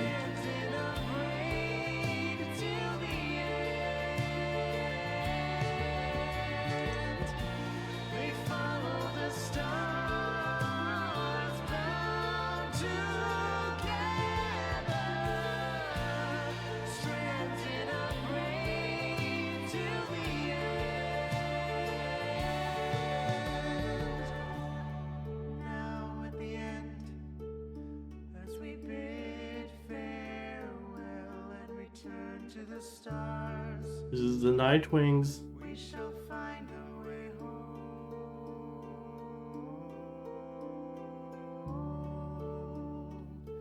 We shall find our way home. I'm kinda a bit emotional.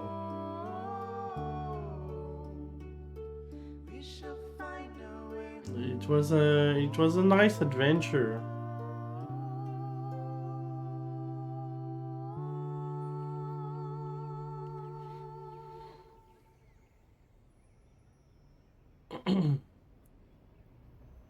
Is there a last scene or something?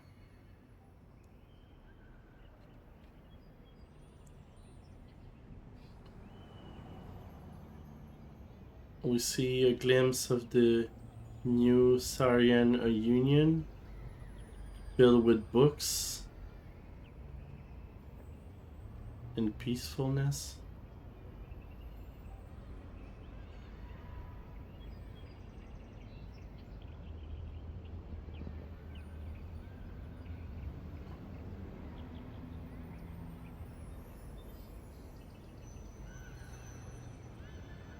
The end.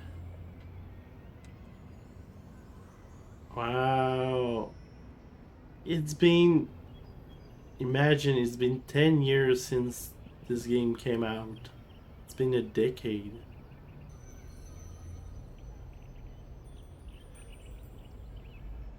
I'm a bit emotional now, but it's fine. It's happened with all great games. Oh, anyway, I hope you had fun seeing me play Pyre all the way through. I think it's a super amazing game. The next in the line would be 80s, but I will wait a bit. I want to take some time to play something else, something maybe shorter, more experimental, and let's see. But I will surely do 80s. I will try to do it before the sequel of it launches next year. So I will play something else in the meantime. I have a couple game gathered up in my library, so I shall see you next time. I hope you had a nice stream, and have a good evening or a good night, everyone. Bye bye.